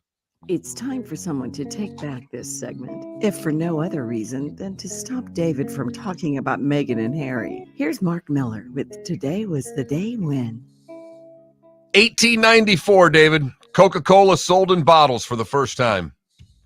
There's nothing like a glass bottle of Coca-Cola. Or Pepsi, either one. Remember the two that we bought from that little deli in Bonita? And they got it straight from Mexico. And yeah, it's all over down here, man. And it had more sugar than what we're normally used to. Woo! Today in 1903, the New York Highlanders, which became the Yankees, is approved as a member of the American League. 1919, the Girl Scouts began in Savannah, Georgia. 1933, FDR's first fireside chat. 60 million listened. 1957, The Cat in the Hat is published. Think about that, by the way. 60 million on radio. Right. It's like our bonus hour. Give or I mean, take 60. Right, couple zeros. Right. 1970, we lowered the voting age from 21 to 18. Today in 71 and tomorrow in 71, the Allman Brothers recorded their great live album live at the Fillmore East. May have to listen to the 25-minute version of Whipping Post on the way home and sit in the driveway for 23 minutes of it. Billy Joel released Glass Houses today in 1980. The Raiders announced their return to Oakland in 1990. Animated film Ice Age premiered today in 2002. 10 years later, The Hunger Games premiered. And it was 5 years ago that the college admissions scandal with Felicity Huffman and others came to fruition. I mean, if you think about it, have you seen Felicity Huffman or Lori Loughlin in anything in the last 5 years? Just a mugshot. I mean, when you can't even get Hallmark work. I mean, Lori Loughlin lost all her Hallmark work. That's a ton of money, man. That's a lot of work. All those channels, Up TV, Hallmark. I mean, that's a lot of money to be made. Those silly, cute, ridiculous, they film those rom-coms in about as much time as it took DeAndre Swift to sign with the Bears. Way to bring it all back. If you're celebrating your birthday today, you're celebrating with Jack Kerouac and Eddie Sutton, who were born today. Others celebrating their birthdays today. Sammy the Bull Gravano is 79. Liza Minnelli, 78. Mitt Romney, 77. James Taylor, 76. Should be a Hall of Famer, Dale Murphy is 68. Darryl Strawberry is 62. And ESPN Steve Levy is 59. What did I miss, David? Well, I just got an update. Apparently, Lori Loughlin's going to be on one of the last episodes of Curb Your Enthusiasm, and she's going to make fun of herself in the scandal. Outstanding. That is. And I was going to say, politics aside, whether you like him or not, Mitt Romney looks amazing at 77. 77? Seriously? Everything you ever touched turned to gold, David. Everything you ever touched. Save the Olympics in Salt Lake City, that's for sure. But I got nothing. I mean, it was 4 years ago today was the day that everything really stopped. I mean, last night, 4 years ago, that was Gobert and but today, that's when it grinded to a halt. You've heard folks elsewhere mock Florida is gonna Florida. Well, Mark Miller sees it differently. He calls it the good, the bad, and the ugly. What you got, Mark? We go to Worcester. In the Worcester Public Library, they announced their March Meowness program, which runs through the end of the month, which will allow library patrons to clear their accounts of fines if they submit a photo or a drawing of a cat in its place. That's right. Cat pictures get you out of library fines in Worcester. Does it get you out of jury duty? If you're drawing cats, do they really want you on a jury? Depends. One side may think you're perfect. Oh! I see what you did there. For the bad, we go to Mission, Texas, where Jesus Lopez was arrested on charges of theft of property and a bunch of other things as he impersonated a salesperson at a small dealership and requested $1,500 from a customer for a Chevy Impala. They went back to the dealership to spoke to the owner and said Lopez didn't work there. He was offered their $1,500. He wasn't done then. A person seeking a divorce lawyer met with Lopez at a Burger King. He said he worked at a local law firm and needed $500 to initiate divorce proceedings. I don't know who the hell's paying for their divorce lawyer at a Burger King, but you should notice a problem at that moment. But he ended up scamming people out of thousands of dollars before he was finally caught. Finally, the ugly. We go to the Everglades, where a 60-year-old man was swimming ashore after his boat sank at Flamingo Marina in Everglades National Park when he was bit on the leg by a crocodile. The American croc bit him on the leg. He was transported to a nearby hospital where he was reported stable. The rangers and park biologists are investigating the incident and monitoring the suspected crocodile, which is easily identifiable. Now, I don't want anybody bitten on the leg by anybody or anything. Right. But when you are swimming in the Everglades and you're bitten by a crocodile, aren't you kind of in their territory? Oh, there's no doubt about it. No, that's their lake. No, you're merely You just look like food. Correct.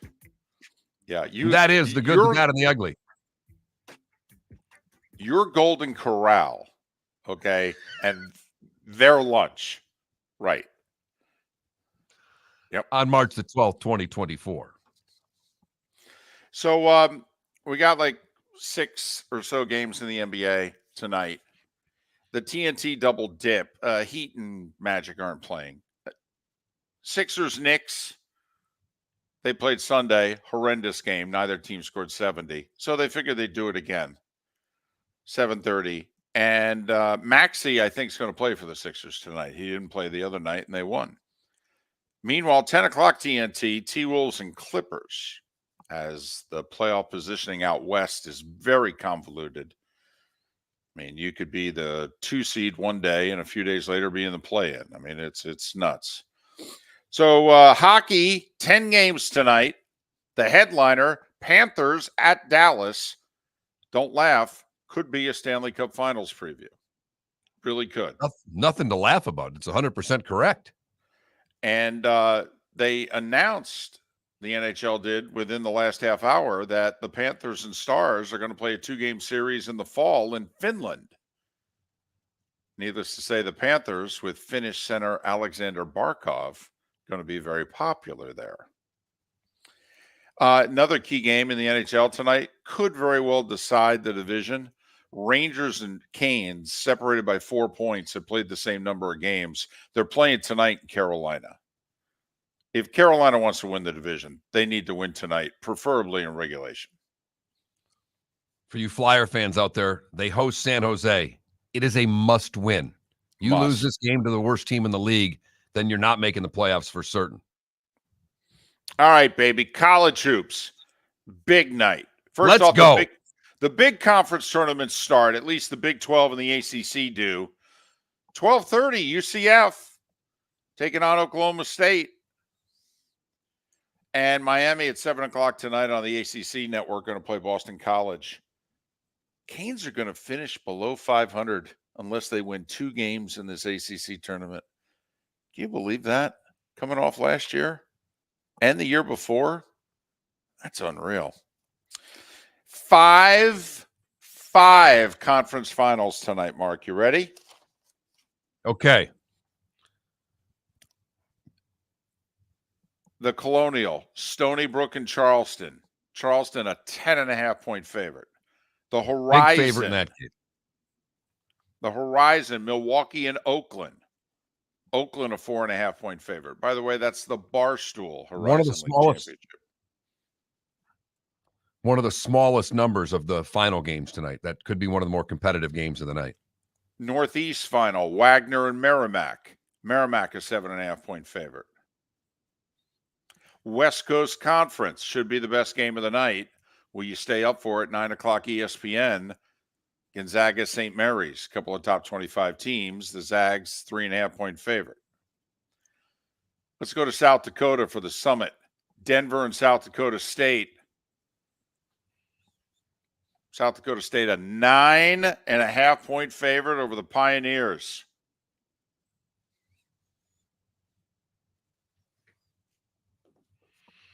St. Mary's took care of Gonzaga. They and Gonzaga split this year, right? And St. Mary's Yes. a 3.5-point favorite, or rather, Gonzaga is a 3.5-point favorite in that game. Well, wait, did they split, or did St. Mary's finish the year undefeated in conference? Oh, you're right. They were the only team, I think, No, in Division One. They lost to Gonzaga. Oh, did they? Late? Okay. Yeah, late. They were the last team then to be undefeated in conference play. They got beat by 13 late in the year by the Zags. By the way, Denver is the 7 seed. It was just like the SoCon last night where you had top seed against the 7 seed in East Tennessee State. Okay, you got the 7 seed tonight. Denver in the Summit trying to get it done. South Dakota State laying 9.5 in that one. So there you have it. Big college hoop night. Big 12 and ACC get underway with UCF and Miami in action. And then 5 conference finals tonight. 5. It's outstanding. Yeah, UCF plays at 12:30 this afternoon. That's not even the first game of the day. Davidson and Fordham get it going at 11:30. Trent can get a nap in, watch college basketball all day today. I'm pumped up. And, I mean, I know you guys already moved on from the hockey, but you talked about that potential Stanley Cup preview. Panthers to win and 7+ total goals is boosted to plus 275. I wouldn't play that in a million years with those two goaltenders. Well, also, is it 7 or 7.5? Yes. It's just 7+. So if it 4 gets to 3, you win your bet. Ooh, that's a tough one. Boy, the Stars don't give up many goals. No, they don't. Panthers got to win too. I mean, I think they will, but that might even be the trickier part. Going to be a good game though. But most of my time and energy, as you mentioned, will be devoted to college hoop. I will say I don't like your Rangers tonight, as it was pointed out. They played the Devils last night, back-to-back games for your Rangers. That's a tough spot. Rangers have been really good this year on back-to-backs, but I'm with you. Also, I mean, Carolina has to look at the standings and realize we lose tonight, we ain't winning the division. I don't know how much of a difference it'll be, by the way, because right now the third place team in that division's, Philadelphia, or it could be the Islanders. As opposed to if you win that division, you'll play the second wild card. It might be better to finish in second in that division, because do you really want to play the Lightning in the first round of the playoffs? It would be maybe more difficult than playing the Flyers. That's all I'm saying. I think it'd be even more difficult than playing the Islanders. I really think there could be an advantage in that division of finishing second. But so there you have it. Small conference tournaments are wrapping up. Big conference tournaments are getting underway. Hell of a hockey game in Dallas, 8 o'clock, Panthers and Stars, if you're interested. Good night. And free agency it's already started. Aaron Jones signing with the Vikings. We'll have more signings going on all day long on day 2 of the legal tampering period. We also may find out today about Garrett Cole and his elbow with the Yankees. So, should be a good day and night. And because of that, Mark, I say we come back tomorrow. I've got nothing else. I'm All free. right. And goodness knows Trent doesn't have anything else because I don't think the young lady from Wisconsin has gotten to town yet. Miller and Moulton. MillerandMoulton.com. Miller_Moulton on X.